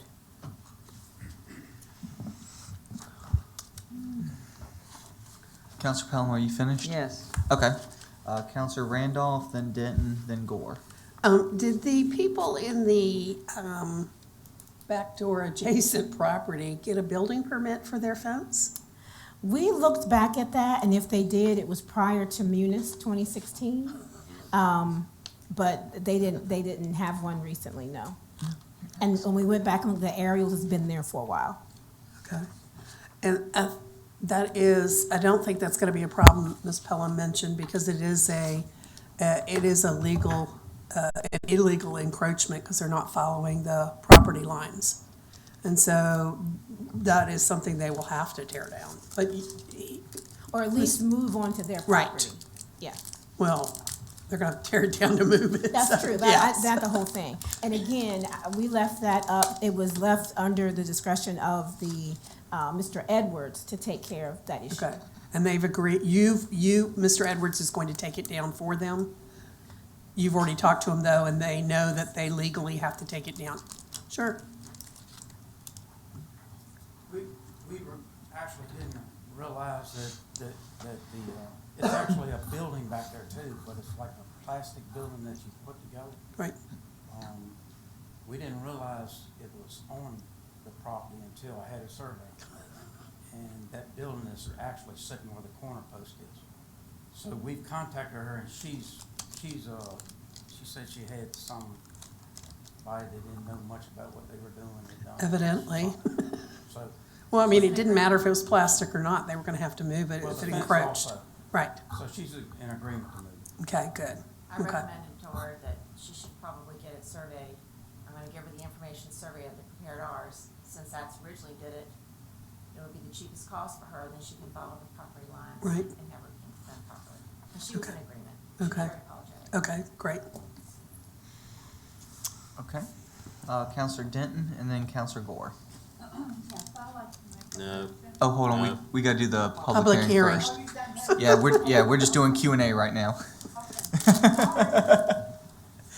Counselor Gore. Appreciate that. I just have I have a few questions, but since you're standing up, I'll just go back to the question that Ms. Pelham had asked. I know it was kind of worded interesting, but she's basically trying to figure out space-wise, how big are the average rooms, just to give her some perspective on what you can normally fit in there. I mean, a 1,300 square foot house is a pretty decent sized house, so the master would probably be No, 12 by 14 maybe. I'm not, the master, I'm always okay with. I 13 know that's gonna by be a little 4. larger, but the little, the second and third bedrooms. I can't understand. She said the second and third bedrooms is more The so what third she's bedroom looking about. especially. The third bedroom? 10 by Second 10. and third bedroom, the third bed, It's 10 by the 10. second would probably be about And then 12 by 12. And then the third bedroom is a smaller bedroom. 10 Yeah. by 10. It's probably 9 or Would 10 you by 12. be able to put a bed and a dresser in there? Mm-hmm. Bed, okay.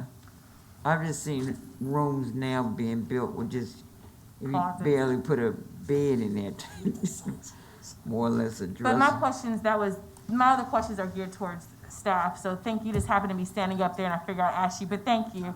My other question. Just for, the building code requires that a bedroom has to be at least 7 by 10, 70 square feet. So all of these rooms meet the building code Okay. requirements. I don't know why y'all looking at me. I'm trying to help her answer her I'm just question. making eye Oh, contact. sorry. You're just the one that has the I know. floor right now. So, well, while you're standing, my question was about the 10-foot. You said so they will have enough space on the sides to meet the requirements for the 10 Yes, and the feet? conditional use permit, even though the lot may be smaller than the R2 requires, they still have to meet all the setback requirements, which is 25 feet from the front property line, 25 feet from the rear, and then 10 on each side. Yeah, okay. So I want to make sure I heard you correctly. Thank you. I do have a legal question. Although it was shared that right now the other property owner seems to be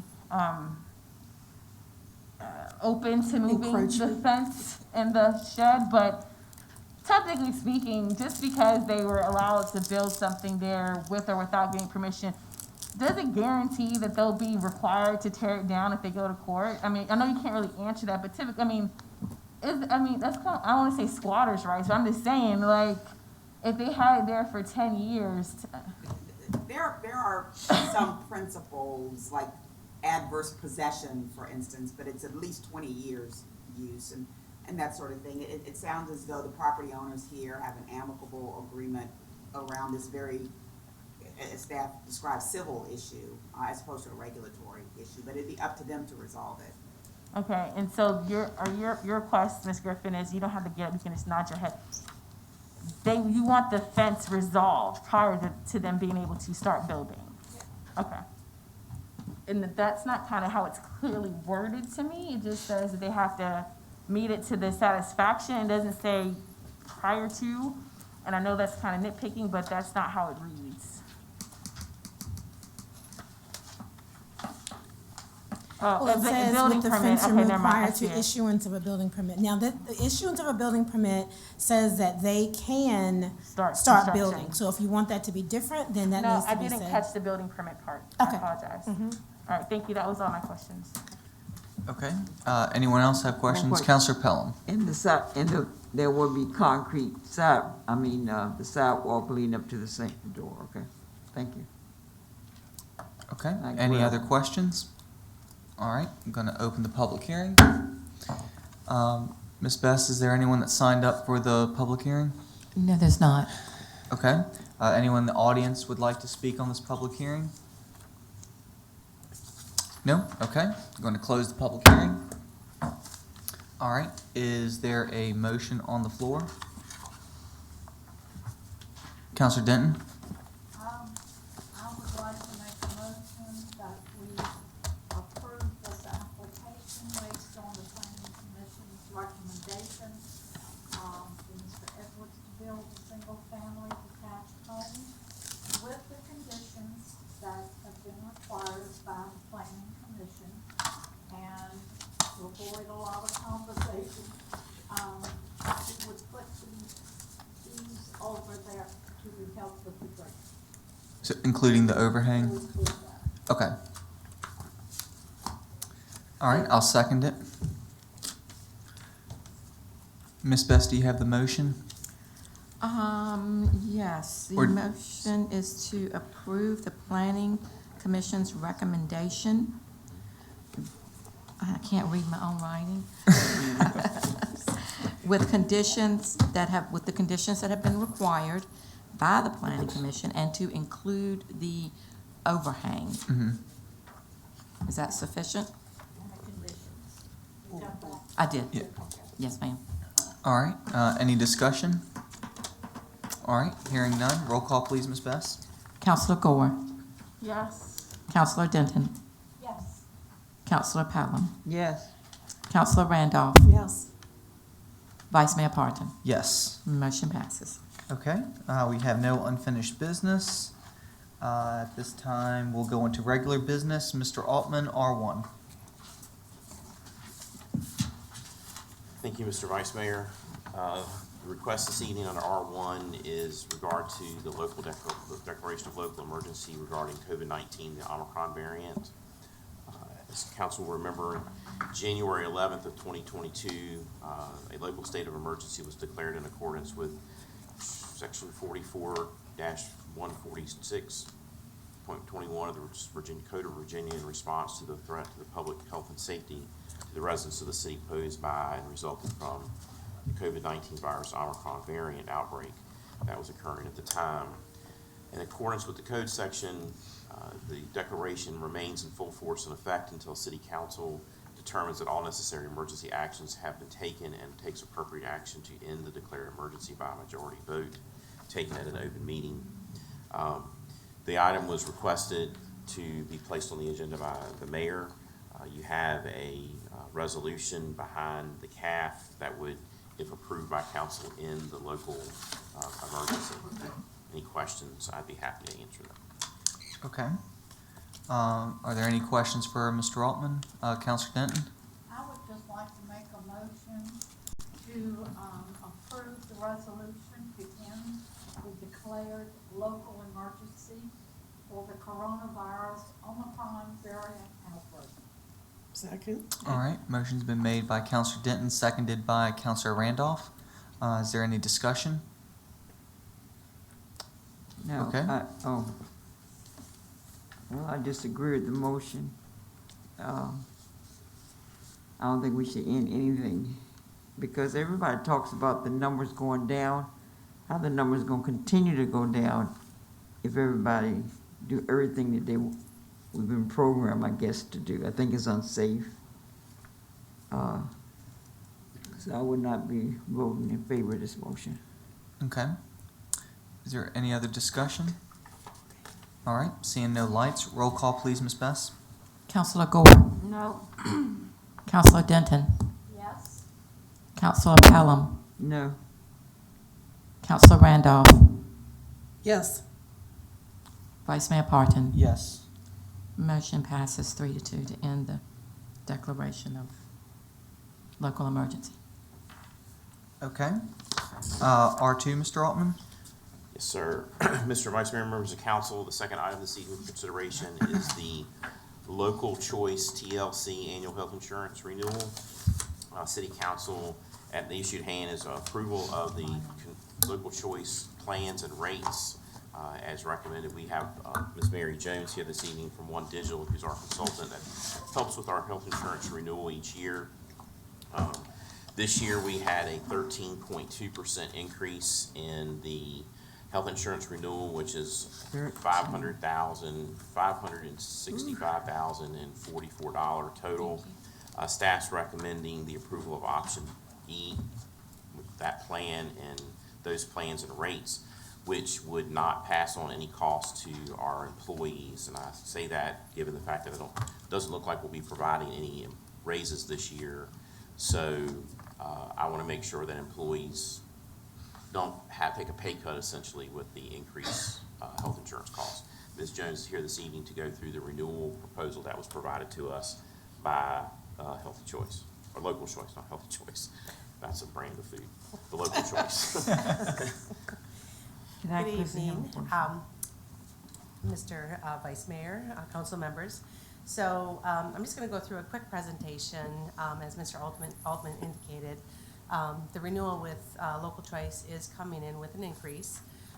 We did look at various options as far as opportunities to. Can you speak in the mic, put a mic toward you more? Thank you. Is that better? Yeah. Perfect.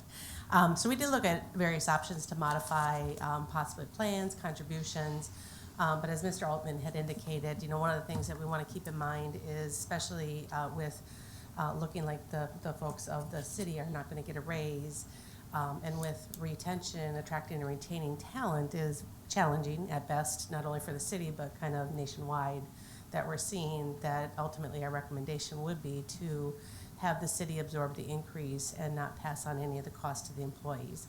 But I will walk through these options.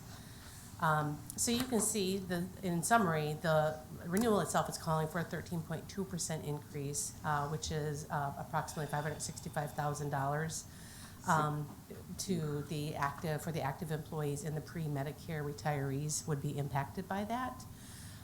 We also do have the Medicare eligible retirees that are on a separate plan altogether.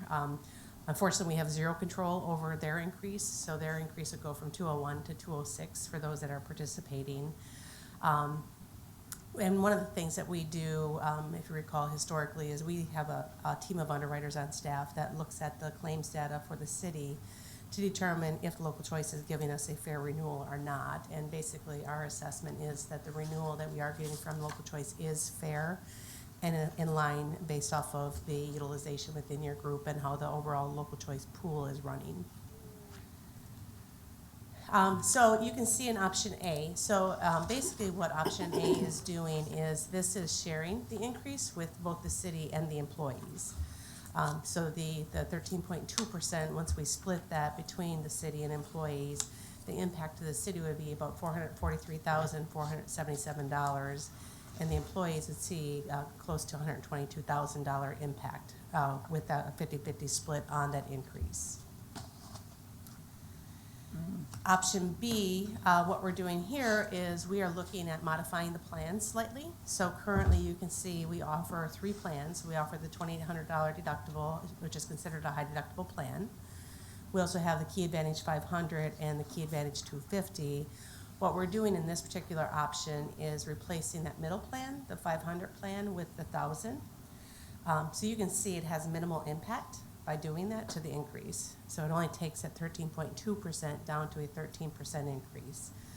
So by doing that and with sharing the increase with the employees, there's just not a significant swing in the cost to both the city and the employees that to make sense to modify that plan at this point.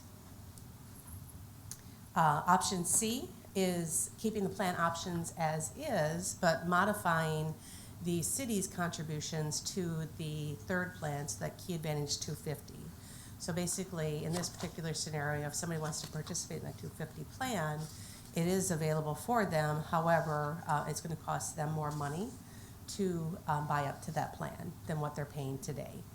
So by doing that, you can see the impact overall to the city comes down to about $182,000, and for the employees, it increases that overall increase to almost $383,000.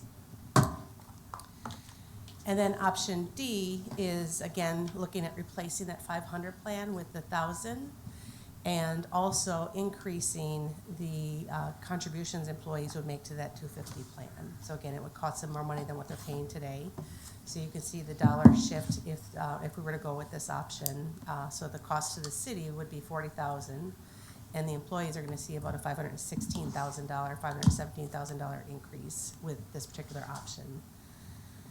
And then finally, option C is what we had discussed earlier as far as the ultimate recommendation, where the city absorbs the entire increase of $565,000, and the employees would remain flat based off of their current contributions. So I guess in closing, like I said earlier, our recommendation is to look at keeping the plans as is, having the city absorb the increase and keeping the employees flat. And again, that is really an effort to help the city continue to attract and retain the talent that you're looking for and that you currently have, as well as mitigate the in lieu of any increases to the employees this year from a salary perspective. Any questions? Okay, first is Counselor Pelham, then Counselor Randolph. Yes, how many years has it been since we did the Local Choice? So you all have been with Local Choice since 2018. 18.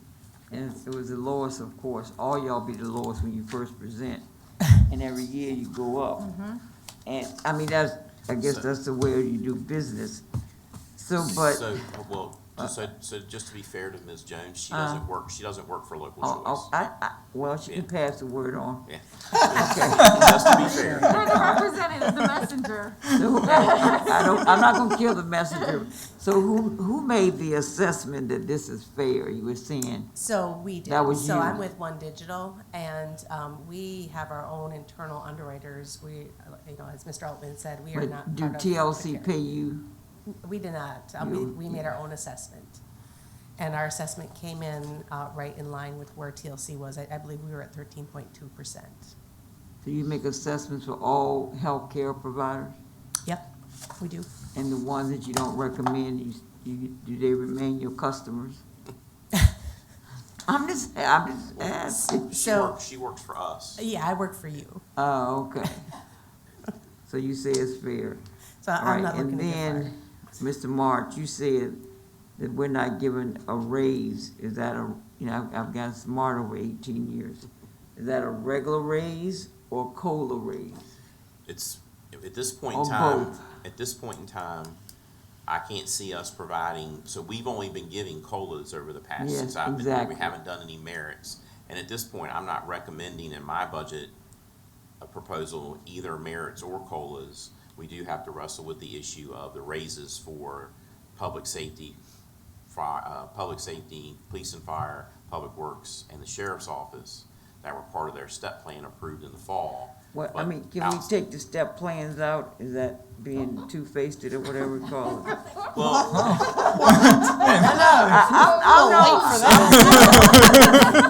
so, We can do what we want. We can. Y'all had the heart to do it because it's hard times. I'm just saying. That mindset needs to change. That is right. so We should have made them emotional decisions. That's what we did. So what I have advised departments, and in particular the four that were involved as we've come in and had our budget discussions about each individual budget, I've provided the same overview that we provided to council that you had asked for on the 10th. I think I sent it out on the 8th or 9th, the email. What the total impact of all those increases are in FY23 dollars, included in which is this $565,044. But I've told them all that as part of my recommendation, I cannot not talk about that as a potential way to balance the budget. That no decision has been made and no decision will be made until council votes and approves a budget. But I've told all of those departments, I will have to put that on the table as an option for consideration. Just like we're putting on the table an option for consideration is a tax rate increase. Do I think that may happen? You're putting it on the Slim to table. none. You putting a tax increase on the table. When we had our discussion at the last meeting, we all talked about it, and we said we're gonna have to add, in order to make any adjustments, we'd have to advertise an increase, which we all shook our head and understood. Oh, no, Yeah. don't So be yes, being yes, on we did. everybody. I did not A say majority of people shook their head say and agreed. majority. So That Brenda Pelham. I'm gonna advertise a rate, knowing full well that it probably won't go up there. It may not go up any, but that has to be an option that we have on the table. Without doing that, then we don't even have the option available. So I'm realistic about it. Number one, it's an election year. There's four, I don't care if it's election or majority of not. councils rerunning. I'm realistic about a tax rate increase, care but about just no- saying, I have to put all options on the table because I have to present a balanced budget, so. Dude, To the marina. I ain't giving Marina nothing. My question is, put in the records, please, my Save the fight for another objection, day. put in the records, objection to a tax increase Yeah, on the citizens. Point of order, we're way off the topic, so We're not can we on the stick topic. with this? To answer This has specifically nothing your to do with question this. regarding raises, I, at this point, have not put in the budget for, COLAs or merits for the departments outside of what council did, and that's gonna have to be a discussion item. Cut position. I'm not planning on putting anything in, so if that was your question. Counselor Pelham, are you finished? For now. Counselor Randolph and then Counselor Gore. Thank you. Either the city manager or our speaker, I'm sorry, I'm not real clear, but isn't Key Advantage a premium insurance? Isn't it considered a premium insurance? There's different levels of insurance based There is. on, So you may be referring to Key Care.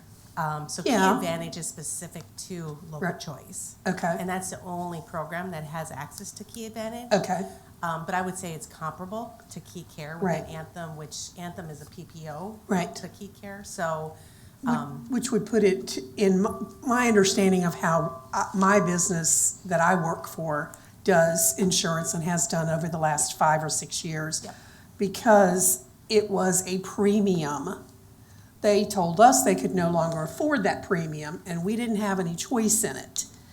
I don't want, to create problems, but I certainly think that as a city, a poor city, we do have to look at giving insurance availability, but not necessarily offer everybody the premium options that we absorb a huge cost for. Sorry, I just, I know how it is with insurances. I've had to go through it myself, and it's like, but that's the reality of how much it's costing us. Right. So is that a fair assessment that it is a So, premium? I would say it is a fair assessment to a degree. With local choice, that's your only option. Right. So it's not like if we were outside of local choice, we would be able to look at a different network, the Health Keepers Network, for example. Not to get too historical on you, but there was a time when there was a huge difference between an HMO and a PPO plan. Right. Those days, they're very vanilla. They're very vanilla these days, as far as having a lot of the same caveats, because the Right. HMOs, most of them no longer require referrals to go to a doctor. Especially with Anthem specifically, the Right. Health Keepers Network is as broad as the Key Care Network, with probably a few exceptions with some specialists. Okay. But it's not as restrictive as it once was. So I would say that, the Health Keepers is comparable to the Key Care. Okay. That it does make sense, but unfortunately within local choice, that's not even an option for us. Okay. It's Key Advantage and that's it. So what you're saying with local choice, we don't have other options? Not from a network perspective. Okay, perfect. That makes me understand a lot better. Thank you. All right, Counselor Gore? I may have missed this in your presentation, but what was the reason why we didn't go back to reshop, or did we reshop? We did not reshop. Part of that, quite frankly, is due to some of the restrictions with local choice. This year, local choice, because I guess let me back up. So local choice has a set time frame that we have to follow when it comes to making decisions. And in the past, we were able to, they required decisions by April 1st of every year.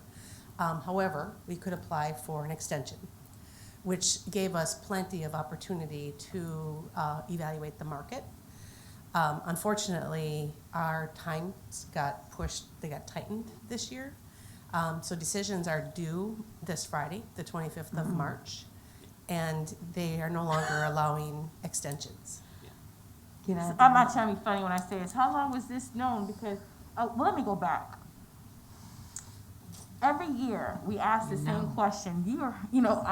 Every year we ask, with prior, it was Ms. Sears, why haven't we reshopped? And there's always a different reason why that hasn't happened, right? So, and I hear what you're saying about this, but typically, I guess my it's question coming is, every year, so why? hold on, Councilman. My question is, I understand they may have shortened it. So typically when you would reshop, does that fall in that window so that way you couldn't have done, was that, I'm not understanding even when shortening the time. So the announcement of this time frame was very, very late. This was announced right in around February 1st. And that did not allow a lot of opportunity for local governments and school systems to kind of pivot and back up their timelines or move their timelines back accordingly. So this year, it really was a function of the late notification from local choice of these changes, because nobody knew it, including us. And when did we So get they our be renewal late. number? The renewal numbers did not come in until, I believe yours came in February 15th. So why don't you ask for the numbers in December then? But Councilman, I'm We sorry. can't. They can't. Unfortunately, with local choice, we're tied to their timeframes. so you can't get the number, you can't get Hold on, the Ms. data, Pellin. Hold on. you can't get the data that you need to reshop until they give it to you, and they didn't give it to you until February 15th. Well, and I will tell you, so, correct. Okay. So I will tell you on a go-forward basis, the marketing methodology is gonna have to change with the carrier specifically, because typically, when we go to market, what they're looking for is your current and 2 years worth of renewal information when it comes to the data. We're not gonna be able to provide that to them, so they're gonna have to settle for what we can give them. Can you explain that differently? I'm not following you. So if we were to go to market and look at other carriers, so if we wanted to look at United Healthcare, Aetna, Cigna, kind of the other players in the space with Local Choice and Anthem. There's a process that has to happen. We got to go through the procurement process. And typically, in order for the other carriers to release proposals to us to analyze and evaluate, there's specific data that they want. And some of that data is included in the actual renewal from the carriers that unfortunately this year we did not get until the 15th of February. On a go-forward basis, the request to the other carriers is going to have to be that either they're going to want to give us a proposal without the renewal, or they're just going to have to decline to quote. So they're pretty much fixing to get, so you can't really pick Exactly. somebody else other than them. And why would I mean, you is make that Hold- fair? I mean, I'm not trying to be funny. I think that's a fair assessment. I brought that dumb. argument to So Local they're Choice. pretty Wow. much. Counselor Pelham, hold on, you got the floor next once Counselor Gore is finished. It You made the based contract. based off of what you're relaying, if I'm hearing correctly, and I'm not saying you're saying this, but this is what I'm getting, is they're fixing it, I mean, by their behavior, and I'm not saying this is your words, but I'm just saying, Sure. to make it hard to leave them. So what would happen if we don't renew with this time frame that they've given to us? What are our options since we don't have any other proposed bids or something out there for other sickness? What are the ramifications of this? Like, are we obligated to do this? So if we were not to accept the Local Choice renewal by this Friday, they're off the table. So basically, you're going to be you're not going to be able to renew with them. Uh-huh. And we would have to go through the marketing process at that point. So we'd have to start that pretty much tomorrow. So I guess my question is, and you may not be able to speak, so if you can't answer this, then Mr. Altman will have to answer. I guess my thing is, why wouldn't we still put it out there even on the 15th after you got the data to see what the other options were before presenting this as this is the only option out there? You see what I'm saying? I understand what you're saying. Yeah, so the risk in that is, what happens if all the proposals come back and they're 10% higher than our Local Choices? Uh-huh. We can't go back to Local Choice. If we don't tell them by Friday that we're Because you renewing had with you had them- that deadline no matter what. Yes. And then, so it's pretty much a game of a chance. You stick with what you know, or either wait for those to come in after this deadline and risk the potential of having something higher than them. Right. Well, and going forward, the competition's going to have to change their thoughts and what they're going to accept and I how mean, they're does the going to accept in the competition marketing have to process. change versus Local Choice have to change? They're the ones messing it up for everybody else. I'm going to take you to my next ahead, meeting. So my other question is, what is the requirement that they have to give us this information and, by a certain deadline? Is that written anywhere? Or is it like the understanding that we'll get it at X, Y time? The understanding is, with Local Choice as far as renewals, that they will be delivered in February. That is kind of the understanding based off of their Oh, contract. it's the fact that they sped up the We did deadline and they have the freedom to do that, I guess, so to speak. Yeah, I think that's really messed up. And my last question is, and I'm really not a fan of it, because last year, I know it's not you, but I felt like we were ripped off last year with paying this Every increase. Last year was even worse yeah. timing-wise than this year, even worse. We got the renewal I just feel like even later. it's getting It came out in of, later. it's getting out of control with what So- they're asking for us to pay. And I don't know, I just feel like, I don't like the feeling, I feel like I'm being strong-armed, and Well, doing this. Yeah, so I think the percentage increase is partly based on our claims information. And then it's also, last year we tried to prep towards this year because we felt like this year we would get an increase, so we made a change in our plan offering. So we dropped Key Advantage. Expanded plan and brought in the 500 plan. Correct. Hoping to avoid a larger increase this year. So we hope that paid off. Last year, I think we had a 6%, was it 6 or 4? It was 6. I think it was 6% 6. Yeah, increase 6. last year. The year before that, we had 2. It was really small. Yes, I wouldn't say it was 1 or 2%. really small. And it's based on claims information. So we had some people in the hospital and things of that nature. But what I would suggest is if we're interested in shopping, then and you need to answer this question better than I, if we need to shop earlier with other people, and then we get our renewal in and we can make a comparison. But you can't. You said No, you have to No, wait. no, next year. We can, I mean, Next because year. these are conversations we're already having with the carriers to get them to change their philosophy and how and when they release bids to proposals. Because they're gonna have to. I mean, if they want a chance to acquire any of the business that Local Choice has today, they're gonna have to loosen Oh, up. you're saying take away some of the stuff they usually would get. Correct. Okay. So they're gonna have to loosen up their criteria. Okay, so I have one last question. I know Ms. Collins get you. Quiet. It's okay.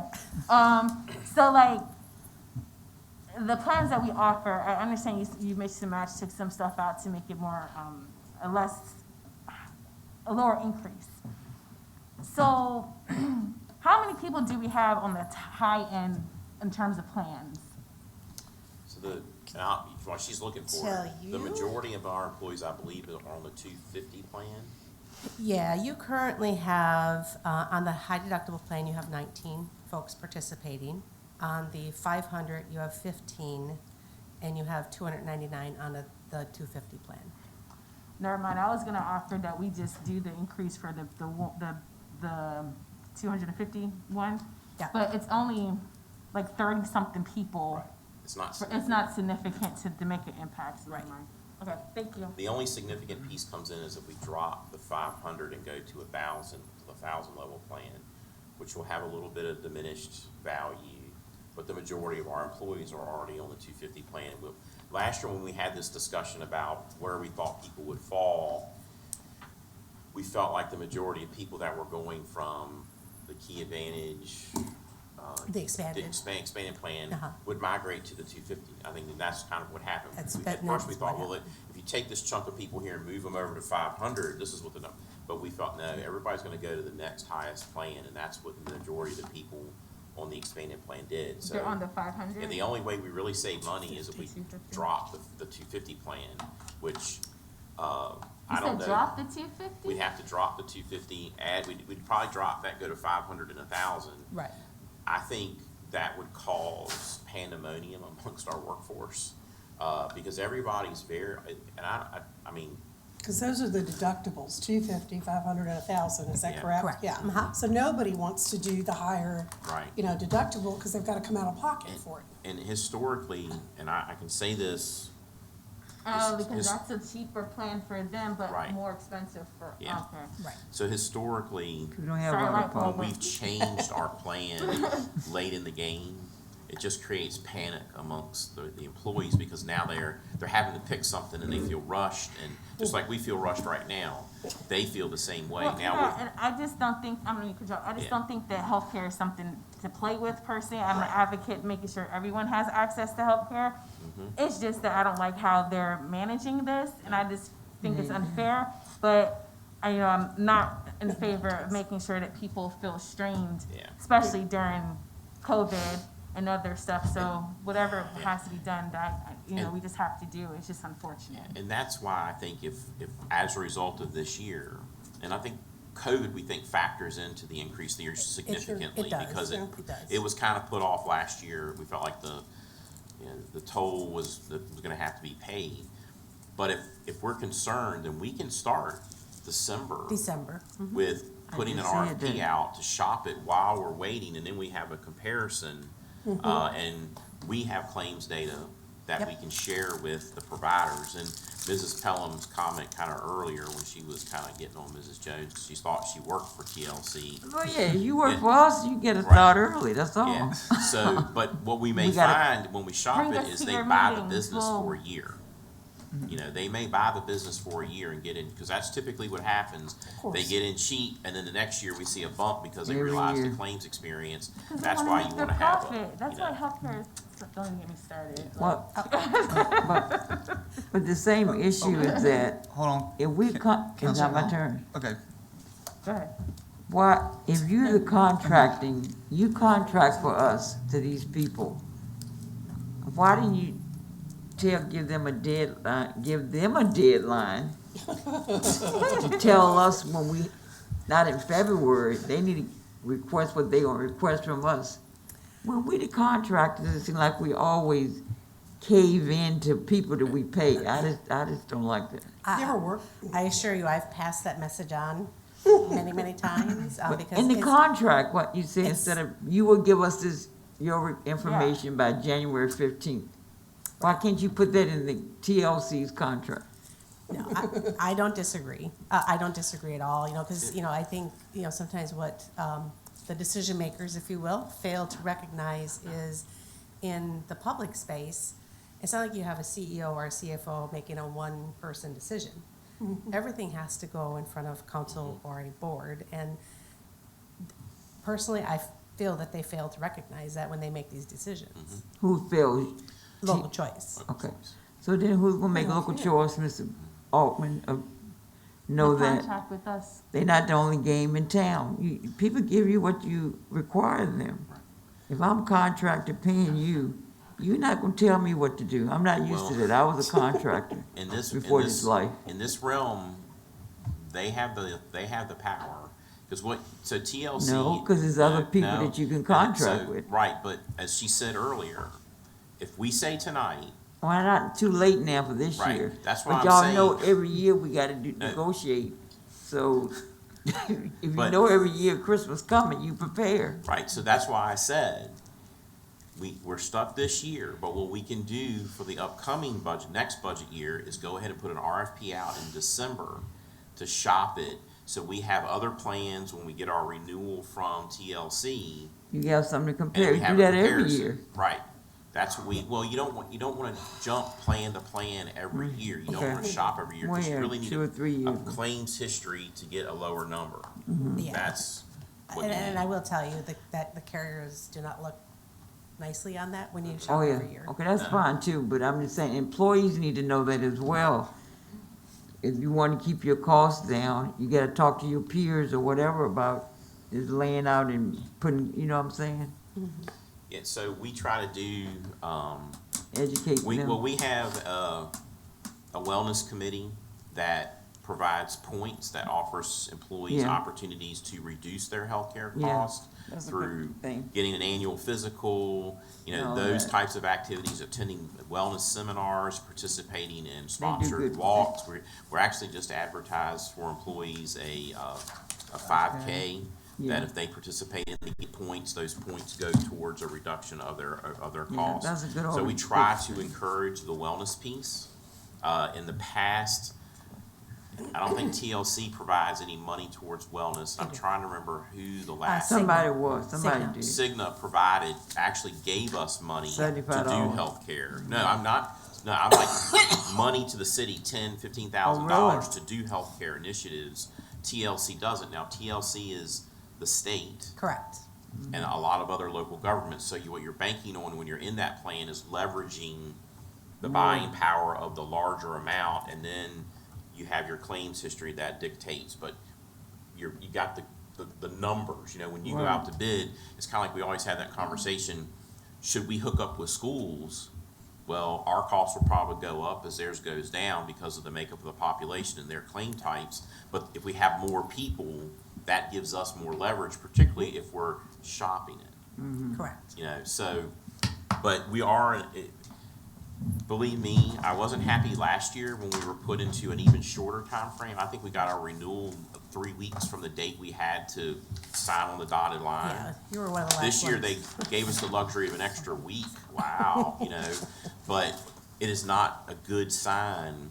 I mean, we got a 13.2% number, but I don't think we got our actual dollar figure number until after, like a week later. Right. So it's not a good situation to be in. We will, if council chooses, we will absolutely be happy to start shopping it in December to get comparisons for next year. And maybe that makes TLC sharpen their pencil a little bit.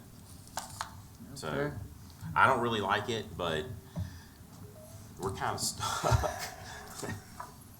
Okay, I have Counselor Gore and then Counselor Denton. I just wanted to see about the comment about the contract. Is this a boilerplate, like a regular contract, or is there room to put wording in there about when they will give us their stuff? Into the local choice contract? Uh-huh. No, that is something The that standard contract we just, yeah. This is your contract. What happened, can we try though? I'm always trying with local choice, I assure you. They're not quick to budge. It's all administered through Department of Human Resources through the state of Virginia. So it's tough to get changes made. Because they're looking at their employees. Correct. Yeah. That work for us too. I'm a Yeah. state employee, I can say that. But I'm just saying, like, it's worth trying, don't you think? I mean, if they say no, they say no, but it's, nothing beats a try, well, wait, no, what's the saying? Nothing beats a try but nothing beats a fail but a try, there you go. So, I mean, I'll request that we at least try and see what happens, and if we can't do it, we can't do it, but there's a lot of turnover right now, so you never know, you might have a different person. They might have a lot of complaints at this time, given what they did. Oh, You never know what the environment may bring, and so I just recommend that we at least try to put in a deadline for which to give us the information and see what comes of it. Yeah, and they're getting a lot of heat right now, local choices. Now, whether or not they will do anything about it, but I mean, it was just announced today that their primary person who administers the plan for DHRM gave their resignation. See, look at that So- wide open, you know, I'm just saying, So they're getting heat. Good. Councilor Gore, you finished? yeah, and I just have a sidebar to ask for, recycling container. It's a sidebar. Councilor Denton? Yes, I think tonight we need to make a recommendation on motion.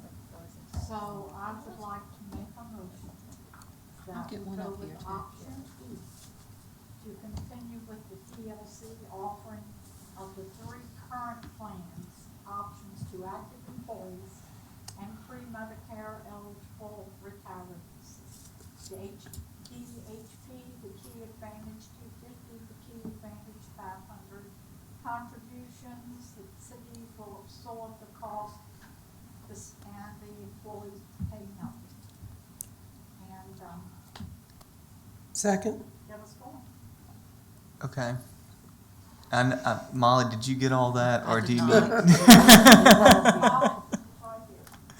I don't, in the last thing you gave us tonight. I'm pulling that, hold on. If you don't have it, I'll It's got it. the slide on, Got that's it. Molly, That's it. the slide on the computer right now. It's not on mine though, I don't see Okay. it like y'all do, but That's I've it. got it, Okay. You so, got it? I got it. You want me to read it? No, that's fine, as long as everyone knows what it is. Just wanna make sure I have it. Motion's been made by Counselor Denton, seconded by Counselor Randolph. Is there any other discussion? All right, seeing none, roll call, please. Excuse me. Counselor Gore, Yes. Counselor Denton, Yes. Counselor Pelham, Yeah. Counselor Randolph, Yes. Vice Mayor Parton, Yes. motion passes. All right, now before, I hope I'm not opening a can of worms on this one.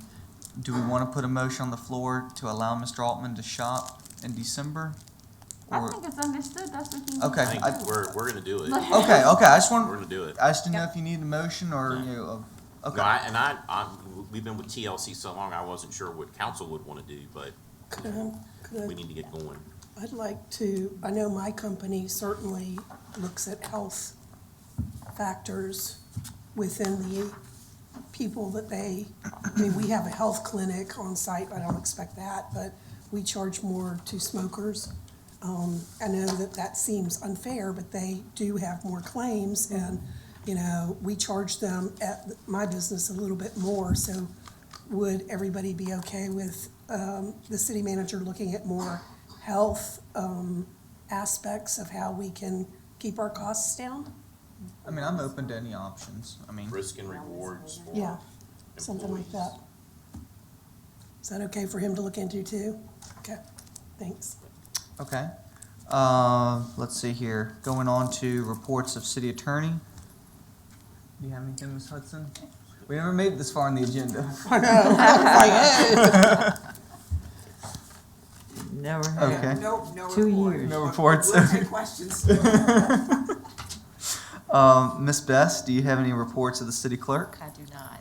Okay. Reports of city council? Yes, you do have a report. Vacancies. Can you announce publicly the vacancies? Oh, You want me to say that publicly? Okay, Again, sure. we've never made it here. I know, I've never Been a been here while. before. I didn't know what to do. We're close, guys, we're close, you, we're gonna Mary. do this. I need to get it on, thank you. So, board and commission vacancies are Historic Preservation Committee, 4 vacancies. The Planning Commission, 1 vacancy. Economic Development Authority, 1 vacancy. And I believe Architectural Review Board just has 1 vacancy now. That changed, and I failed to update that.